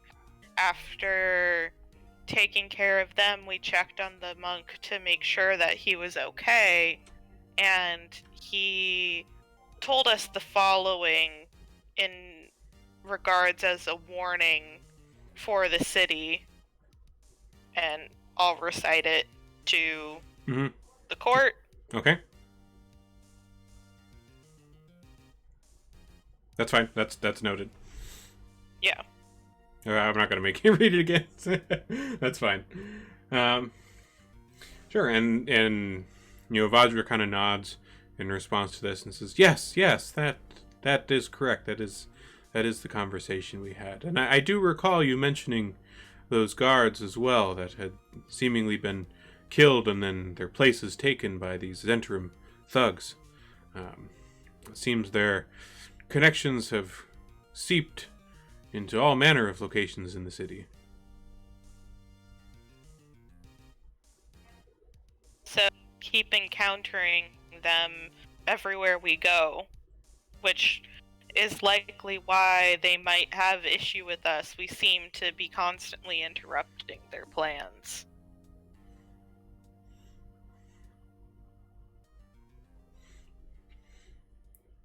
So the see, Cromley from the prosecution stands up here.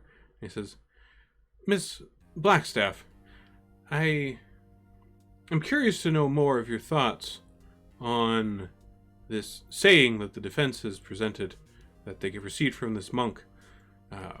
In the course of this trial, it seems that we have uncovered some kind of deeper plot that is going on top of everything else that has happened.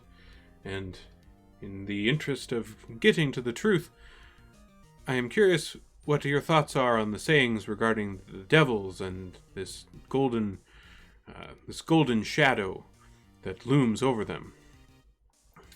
And Vajra kind of sits up and thinks for a moment here and says, "Well, it is my interpretation that I believe the golden shadow of these devils perhaps refers to devils in high places, or devils among the elite or the rich, the golden reference here being kind of a metaphor for their station in society. So perhaps these devils have become part of the high society of Waterdeep in some way and have caused some sort of threat, which again seems to check out with what the group here has presented with regards to the Grauhans, that perhaps there was more uncanny or uncouth activity going on beneath the surface. As for the first day of Flame's reign, I mean, that seems to me like perhaps the festivals that open the summer months here in probably just a few months' time. Perhaps they are some sort of omen or some sort of plan or tied to that date that we best keep an eye out for. We can only hope that if this case with the Grauhans and their involvement was part of this plan, perhaps it will be slowed somewhat and give us more time to react." Zyara, use now to remind him that we presented them with the evidence linking the Grauhans to demon worship, but they completely ignored it. Why now is it of interest to them? Yeah, I think we did show that to the guards a long time ago. Oh no, I took it to them while they were investigating the Grauhan murder. Remember? I talked with Barabbas and Seth. They didn't do anything with it. Yeah, that's true. He did mention that. It'll make them look pretty bad right now.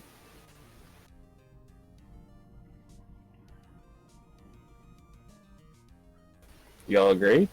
It does seem like we have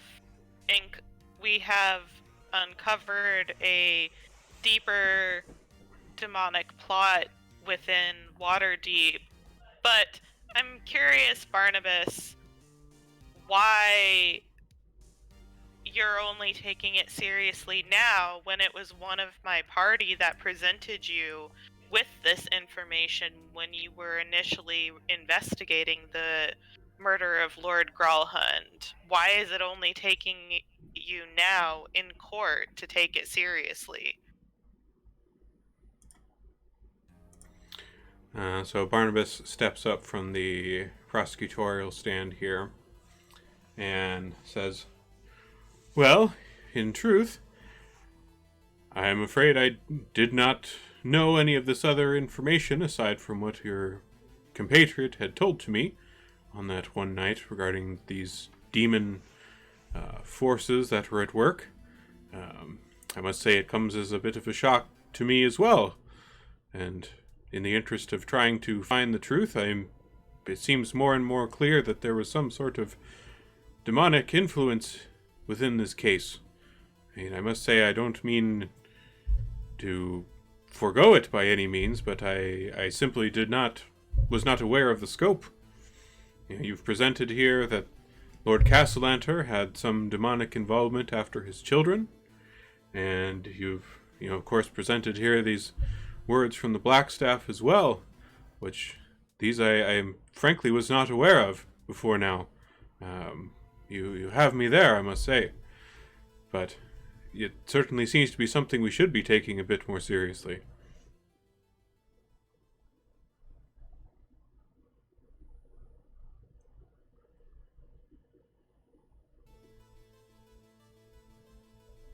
Damn straight. He's trying to pin this stuff on us. All right. Can we rest for a while, I guess, and give him a chance? Yeah, you can rest for a moment. And so Vajra, is dismissed with this witness that she gave for you all. And the prosecution, Barnabas stands back up here and says, well, we do have a few more witnesses that we'd like to call to the stand with their stories to tell. First up, we would like to bring forth the remaining 2 Gralhan children who were there at the scene to hear their what they heard and witnessed there that night. And so the bailiff goes and leads the 2 Gralhan children up here into the witness box. And they still seem that they are, somewhat quieted and, a little bit traumatized. I mean, both their parents just died. You can kind of see from their eyes that... Gonna make the kids get up on the witness stand with their parents' bodies just chilling on the ground right there. Yeah, they are. Those are still there. They're back under the sheets, but yeah, they are there. That's true. I think the prosecution has proven that they're not great at their job up to this point. So Barnabas, kind of walks over to the witness stand here and says, now, you recounted to me when I first visited your home the other night, the things that you had seen and heard. Please tell us what you experienced in your home as all this went on. And it kind of takes a moment, and the court's kind of awkwardly silent for about 30 seconds or so.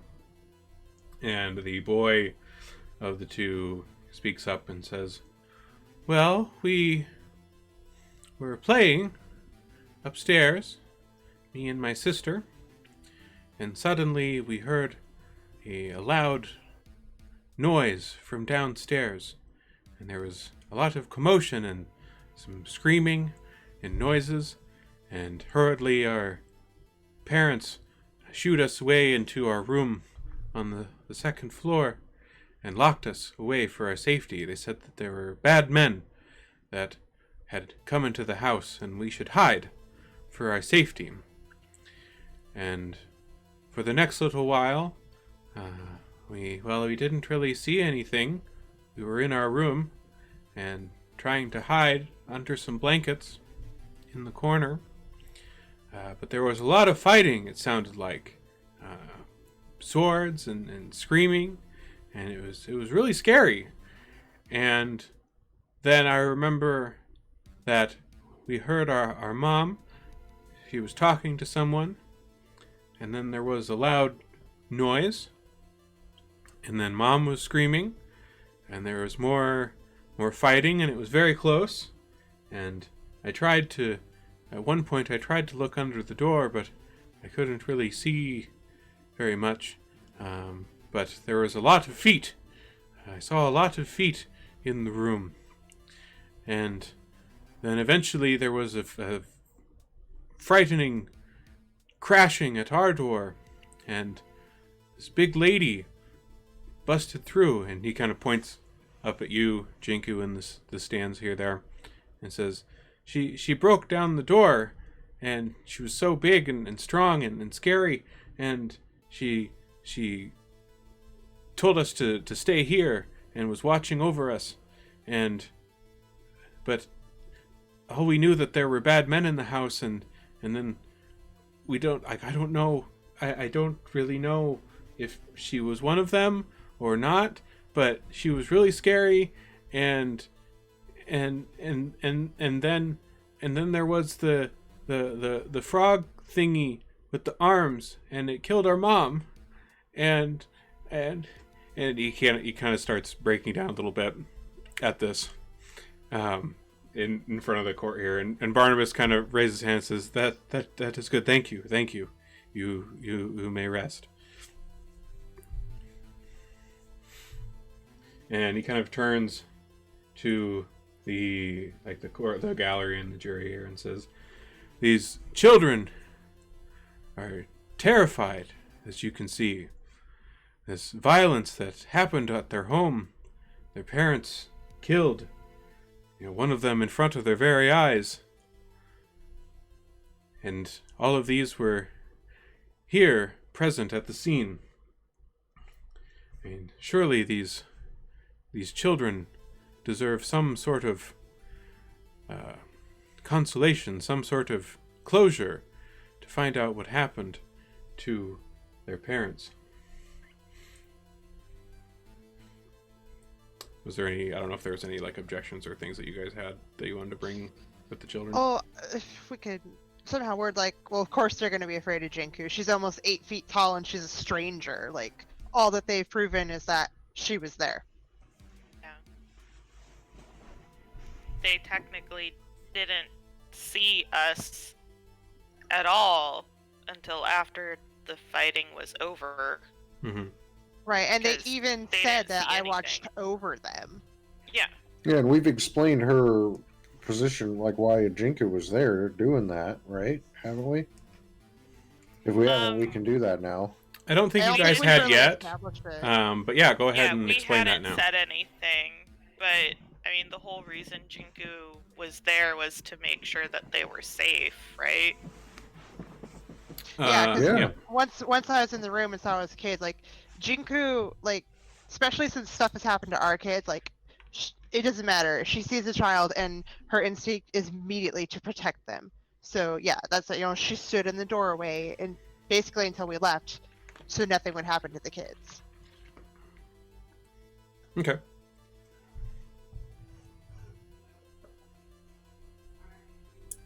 Address the court. I say, Your Honor, I have no real questions for the children themselves. Clearly, they are in a great deal of distress, and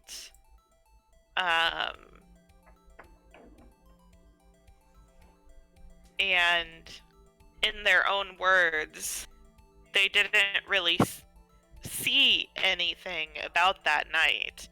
They were locked in their room after hearing a commotion and people coming into the house, and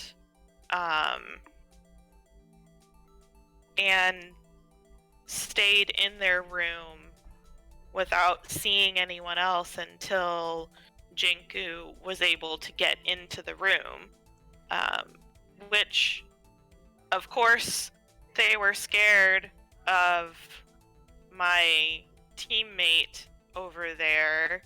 They were told that that bad men had come into the house. They had heard fighting, they had heard a commotion, and my teammate is 8 feet tall. Any child put in that situation would be scared. However, as they stated themselves, all she did was stand in the doorway and watch over them. She wanted to make sure that the children were safe and that they were okay, because as we have continually stated in our case, we were there to help. We were there to fight off the Zentrum agents that had come into the estate to harm the family. And we wanted to make sure that those children were not harmed in that attack. Because we have children of our own, 3 children that we adopted. We know the importance of keeping these children safe. And we wanted to make sure that those children were kept safe like we would protect our own children. And the Zentrum already stole one child, ours. Yeah. And the Zentrum had already taken one of our children that we had to try and get back from them and were lucky enough to retrieve. We did not want them to take these children as tools or pawns or hostages in order to get something further out of us or the Graalhuns. Okay. So at the end of your statement here, Barnabas he stands up and notes, I thank you for your statement here from the defense, but I do have one question for you all. The children had testified that your large companion here had burst through the door initially, which initially gave them quite a fright. We found throughout the Graalhund house several other doors that had also been burst through in a similar fashion. If you were there to assist the family, why was there such a need for bursting through various doors of the home? Oh, I can answer that. Honestly, we were going through those doors to make sure there was nobody in those rooms that was being murdered.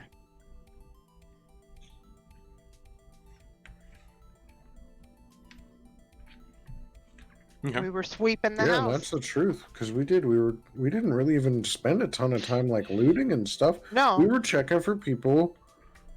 And we didn't really care who they were, but we were checking for people, yeah. Check the whole house to make sure that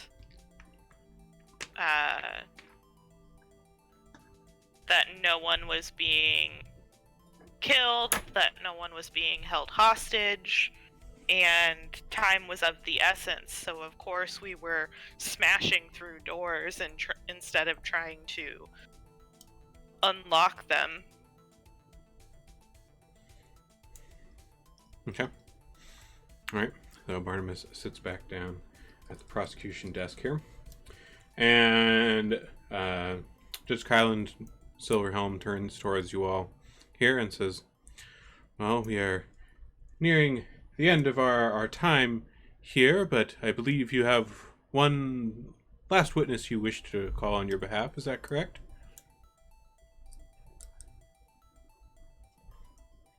Yeah, we had Raynar left, right? Yep. Mm-hmm. Okay. Alright, so you have Raynar come up to the stand here, and you see him kind of sit down, and he kind of looks over to you all here, and says, I am here for you, friends. How can I assist you in this?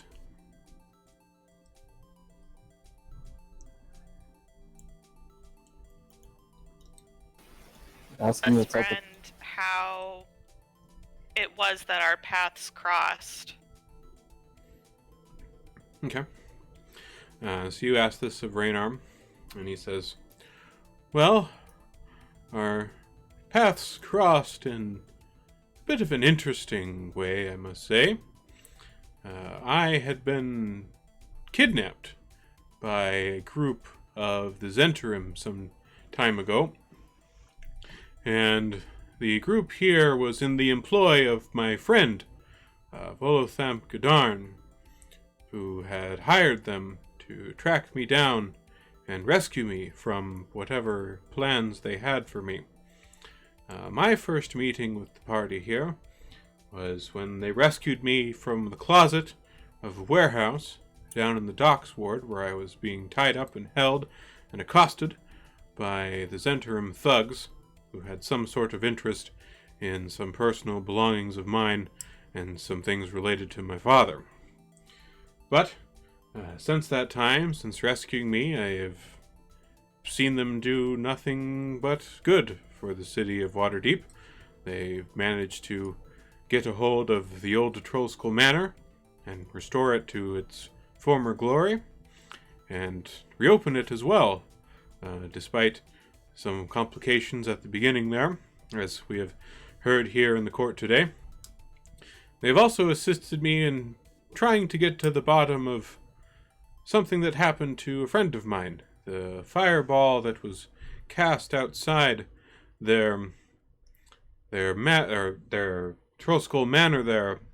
I'd like to submit that this attack on Trollskull was not at them. It was at a friend of mine, in fact. I believe that the Zentrim, or perhaps the Gralhunds as well, had some sort of interest in dealings that my father had when he was the former Open Lord of Waterdeep, and the attack was meant to take out this friend of mine, which indeed they did. He unfortunately passed away in the blast. But this attack was not meant for them. They were unfortunately caught up in the aftermath. So please, you say that this was some sort of act of revenge, or perhaps they had some sort of grudge against the Gralhunds for this, but they were not the target. They were simply a bystander that had been injured, and were concerned for their community, as they have been concerned for me and my well-being.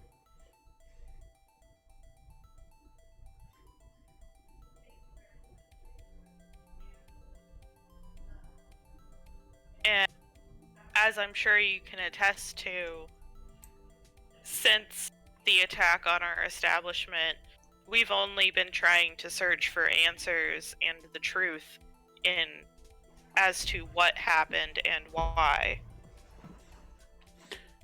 Yes, that is correct. I can attest that they have been in contact with me quite a bit in the time since the rescue from the Zentrim some time ago.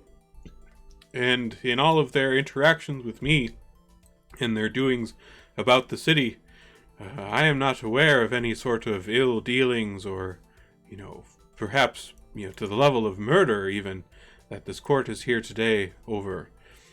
I mean, they were interested in getting to the bottom of what was happening with the gangs that have troubled our city for so long in these recent months, with the Zentrims and the Xanathars, and now this evident demonic presence that they had helped my friend Lord Castellanter here with, as he had spoken earlier today.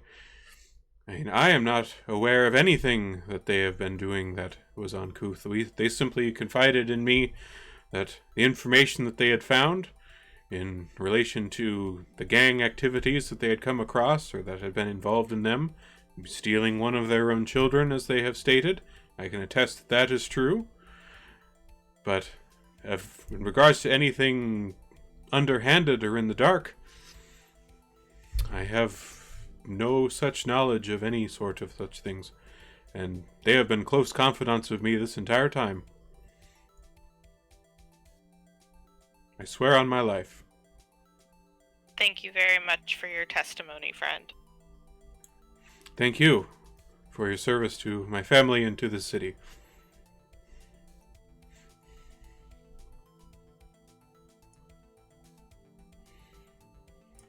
All right.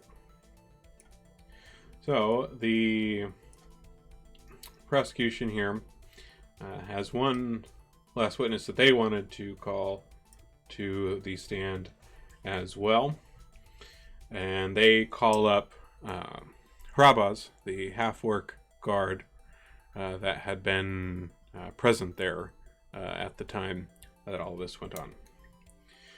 And so Hrabaz comes up to the witness stand, and Barnabas comes over and says, "Mr. Hrabaz, you were there the day that this bloodbath took place at the Gralhund Villa, correct?" And Hrabaz states, "Yes. Yes, I was there. protecting my lord and lady. And Barnabas replies, in the midst of all this goings on, what did you see while you were present at the scene? And Rabba says, well, at the start, I can attest that there was some sort of disturbance with the Zentrum that alerted the guard here at the Gralhund Villa, and we were making our stand within the home against the Zentrum here. But for most of this time, I was up with the Lady Gralhund in her chambers on the second floor of the estate, trying to guard her personally, as was my duty to her. But after some time and much fighting from below with our guard, the party here, these 5 that you see before us, came into the ladies' quarters here with Lord Orond at the head, and had inquiry related to the incident that took place outside their manor some time before. And all of these here before me were all present. And before my very eyes, they were inquiring about the Nimblewright that you have seen, the mechanical man that was presented earlier. And Lady Gralhund was furious that they were taking an interest in her personal business, and in response to her outburst, the one there with the mask let loose a magical blast into Lord Orond's back, killing him instantly, dropping him to the floor. And at that point, we all burst into another onset of fighting. The guards and me and the lady herself fought with those present here, as well as some others that had come in from the balcony as well, who I'm afraid I do not know what their relation to this situation is, or whether they were in league with the party here.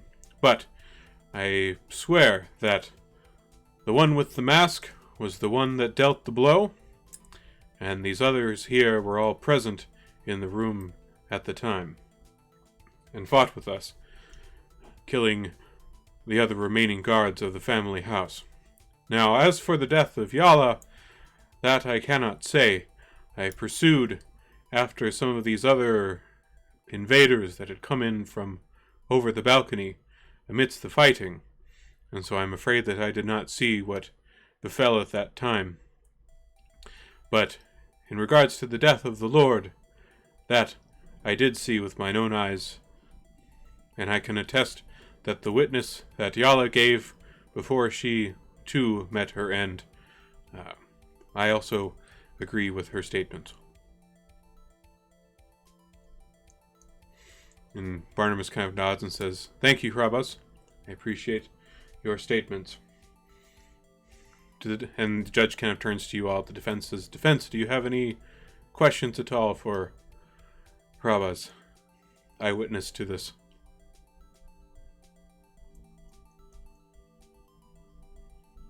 Maybe just reiterate that it was like, oh, go ahead. Sorry.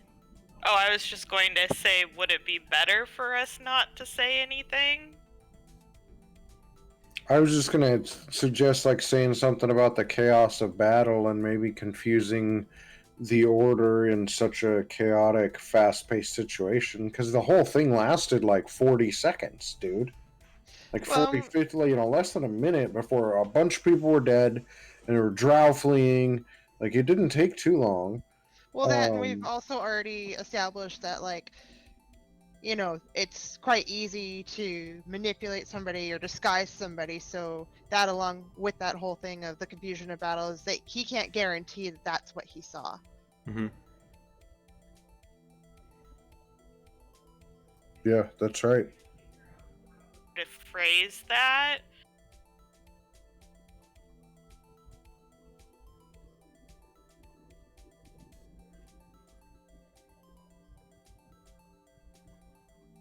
And could you maybe say it in a way like that, we already, through demonstration, showed, manipulation of a person is quite easy. Could that, along with the chaos of this fight, have, had effect on what you saw? Or can you be 100% sure what you saw? Worded maybe something like that. He says, yes, I'm 100% sure.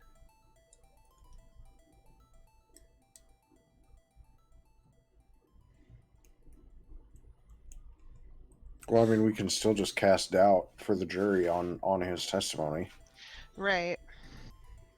Yeah, I mean, Because you we've do already have other established things that that you've there's- established with the Growlhuns. That's true. Earlier that you guys have done. Like, So, why should we trust the guard of demon worshippers, right? Right. Like, how Um, trustworthy is a demon worshipping guard? I think we've already poked enough holes that, even just reminding the jury that, like, hey, we've already showed that this guy works for untrustworthy people and might not have seen what he saw, like, just so that's kind of on their minds at the end of this. Yeah, but do any of y'all even remember this dude being there? Because I don't.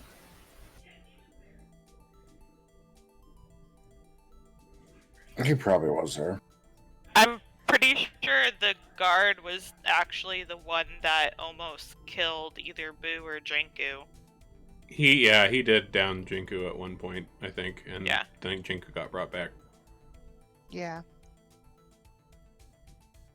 Because I think he might have downed me when I was trying to get the nimble right or something like that. You are right. You are correct. Mm-hmm. But yeah, I guess we could go from the angle of casting doubt, because it's like, well,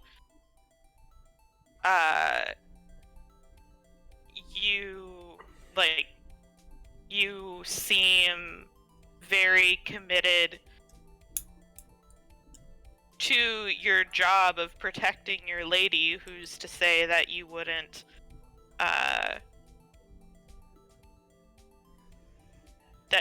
lie for her as well, Yeah. type of thing.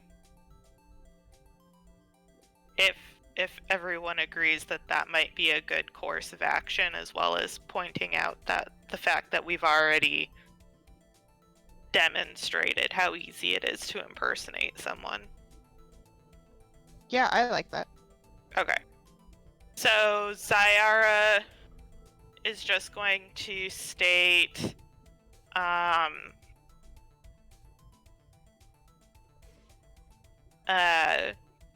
basically, you seem very dedicated as a personal guard of Lady Growlhund. Who's to say that in addition to trying to protect her physically, that you wouldn't also lie for her to protect her reputation? As we've already established,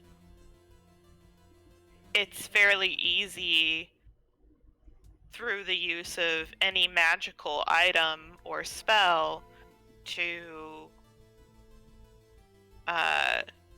pose as any other person. Who's to say that maybe that plus the chaos of battle hasn't warped your view and memories of what happened? The Zentarum have come up multiple times across this story in this search for truth and answers as having some sort of grudge against us and trying to hurt and eliminate us. I wouldn't put it past them to be the ones responsible for framing us for this murder as well. Okay. So you make this statement here, and you see that Raba's like almost looks a little visibly frustrated at you saying this, and he kind of retorts, "I have served the House Gralhund for nearly a decade, and before that time, I fought on the battlefield and have seen the horrors of war.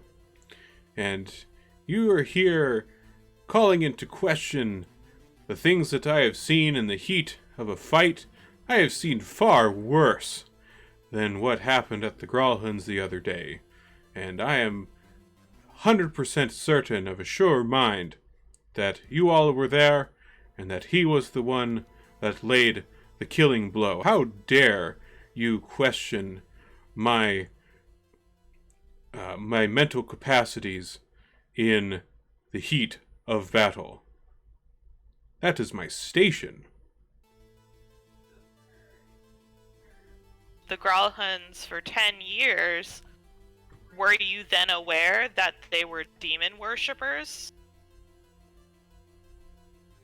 So you say this here, and Ravas seems to get a bit more kind of a kind of angry look in his eyes here, and says, "I was by the Lord and Lady's side throughout many of their dealings, all of which I can say were in the interest of Waterdeep and for bettering the citizens of this country.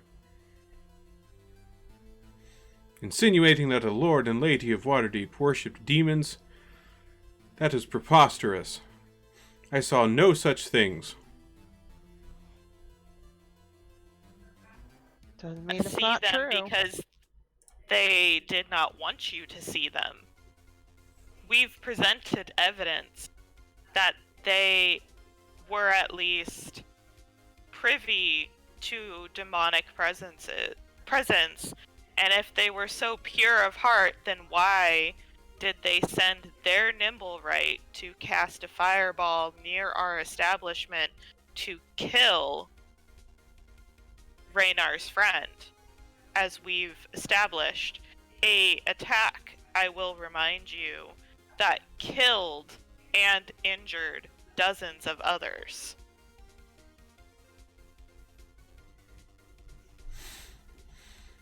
So Raba's, he seems to be kind of increasingly agitated here at this line of questioning about his lord and lady's actions here. And he continues to protest that he knew nothing of the sort of these dark dealings that they may have had. I was there to protect and to serve, and having my honor and station of a guard called into question is simply disgusting behavior. How dare you? Calling into question your honor or station as a guard, I'm calling into question the honor of your employers.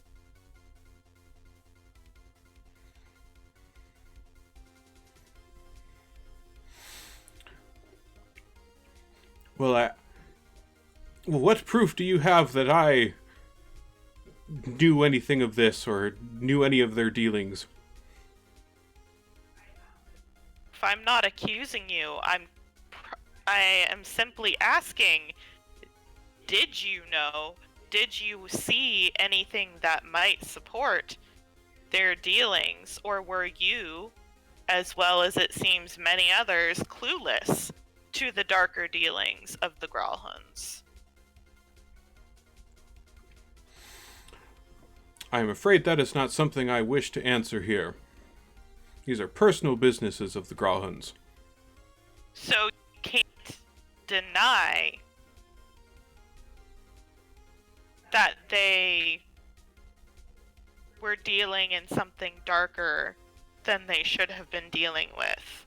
If you refuse to answer, you are saying you can't deny it. the judge, seeing all this go on, and having heard all of the stuff that's been presented earlier throughout this court here, she taps her gavel a couple times upon the stand and says, "Mr. Hrabas, although it is somewhat outside the norm of the court, it has happened in some occasions, and given the omens that have been presented to us by the Black Staff and these evidences regarding your employers, I can understand not wanting to besmirch their reputation, but I must ask, if we can, bailiff, may we have a zone of truth cast on the witness stand as we inquire into these matters? I feel that the safety of the city is at stake here, and we need to get to the bottom of this." And Hrabas kind of loudly protests at this occurrence in the courts. But the dwarf, who appears to be, seems he is a cleric of some kind, steps up to the witness stand and casts Zone of Truth over the witness stand here around Hrabas, who looks quite agitated, visibly sweating in the witness stand here now with us.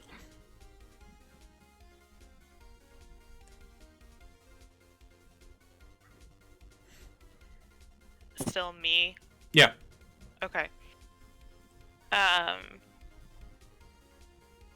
Ravis, I'd like to ask you again. Were you aware that your employers were worshipping demons or any of their darker dealings in Waterdeep? And you can see Hrabas here. He almost seems to be trying to resist saying things. But he eventually manages to kind of eke out a yes. Dun, dun, dun. Audible gasps from the crowd.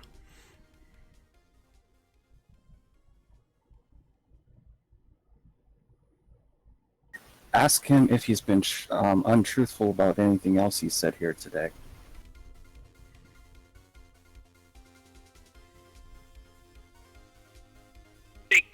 That now, or should we continue questioning about what they were doing?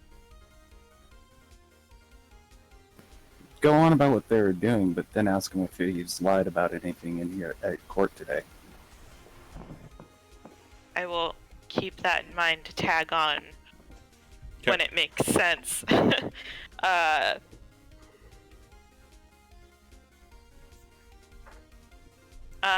If you knew about their darker dealings and the presence of the demonic in their lives, what do you know about what they were doing? And again, you can see Hrabas tries to kind of strain against this compelling zone of truth that's been cast on him here. And he eventually states, they were not the ones in charge.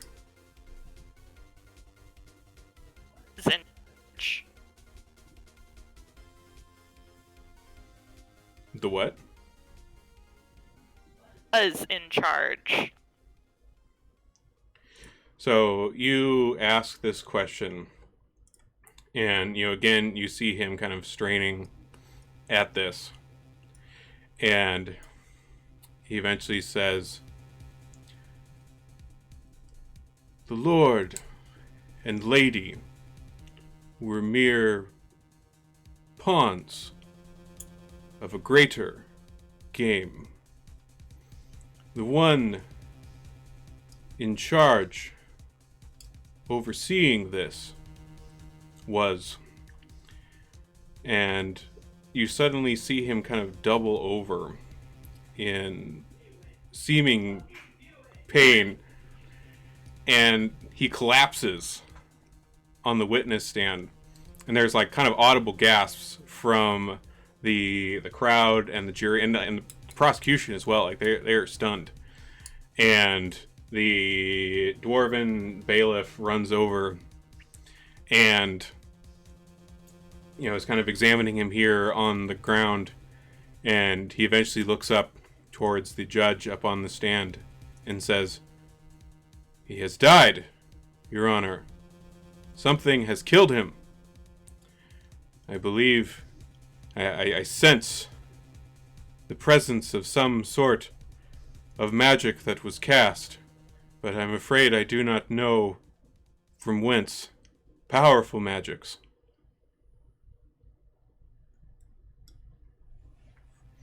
And the judge taps her gavel down a few times. People are kind of freaking out.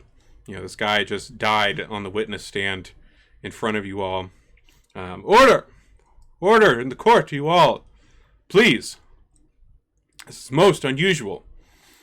And she kind of looks over at you all and looks at the prosecution and says, "I think, given here with the evidence today and with the death of this witness on the stand, in the process of trying to ascertain the greater force behind all of this, and she kind of looks over at the people in the jury as well, and says,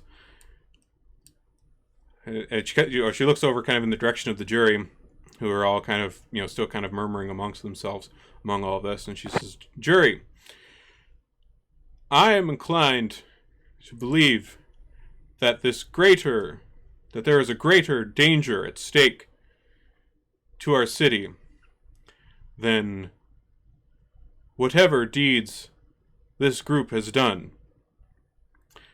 I think the character witnesses that they have brought forward here today show that they are of good nature, and I do not believe that this death was wrought out of malice or some sort of revenge, but in the course of trying to find a greater evil that threatens us all. And I think," and she kind of nods in the direction of the prosecution, "I think the death of your last witness here on the stand is enough to show that there is something larger at play here than these. If the jury agrees, I believe that this party can be let off for now on this case of the death of the Growlhunds. It seems that they were part of some larger, darker plot that was far more dastardly than the things that befell them. What say you, jury?" And the jury kind of confer amongst themselves here. For a moment, you can hear them kind of murmuring and whispering. And you see this kind of older lady, kind of an older, kind of short human lady kind of stand up from among them and says, "Yes, these demons are a greater threat to Waterdeep. We must get to the bottom of this and save us all. Please, help us." And you can see she's kind of looking at you all across the courtroom here. And she kind of is pleading in your direction for help in finding out what's going on here. And throughout all this, like, the bailiffs are kind of continuing to try to examine the body of Frabaz here on the ground. And the judge nods in response to the jury here and taps her gavel a few times here on the stand and says, "Well, the jury has said it. To those of you from Trollskull here today, I absolve you of these crimes that were levied against you regarding the Growlhunds. It seems that you were caught up in a greater, darker plot than you may have realized. And with your assistance, I hope and pray, along with those who have testified here today on your behalf, I hope that we can get to the bottom of this before this supposed ominous date in the future that these plans seem to be aiming towards.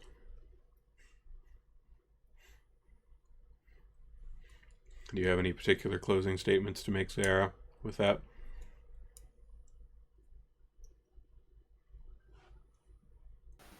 I would just reiterate that we didn't murder anybody, and we are glad that the courts were able to see what is really going on.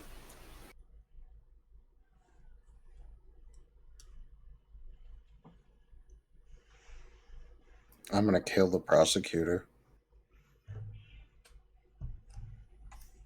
That sneaky Citizens bastard. of Waterdeep and honorable judge, we thank you for your time and for hearing us out and seeing the truth in the matter, but not only that, the greater threat that we've found lurking within Waterdeep's shadows. We hope that although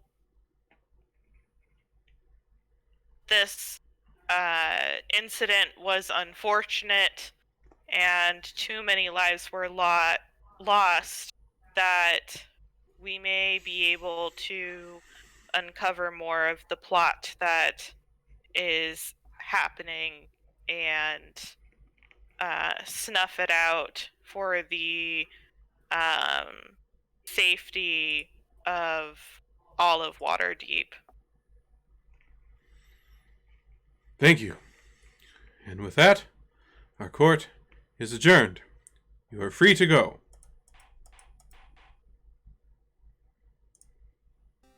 Is gonna get the fuck out of there. All right. Bounce. So you guys, the bailiffs let you out of the box here, and you are free to leave Pierre Duran's palace here, the court of law, in the city of Waterdeep. And with that, I think we will call that good for tonight. Nice work, y'all. You didn't get executed. Good job. If anybody else commits a murder, we kill every witness. No, we're not doing this again. We did not commit murder. That seems like Well, the that's easier. easier said than done. And thank you to Let's all who not came. commit murder of noble. To all watching the stream, thank you. This was a lot of fun tonight. We will see you again in 2 weeks. Have a good one.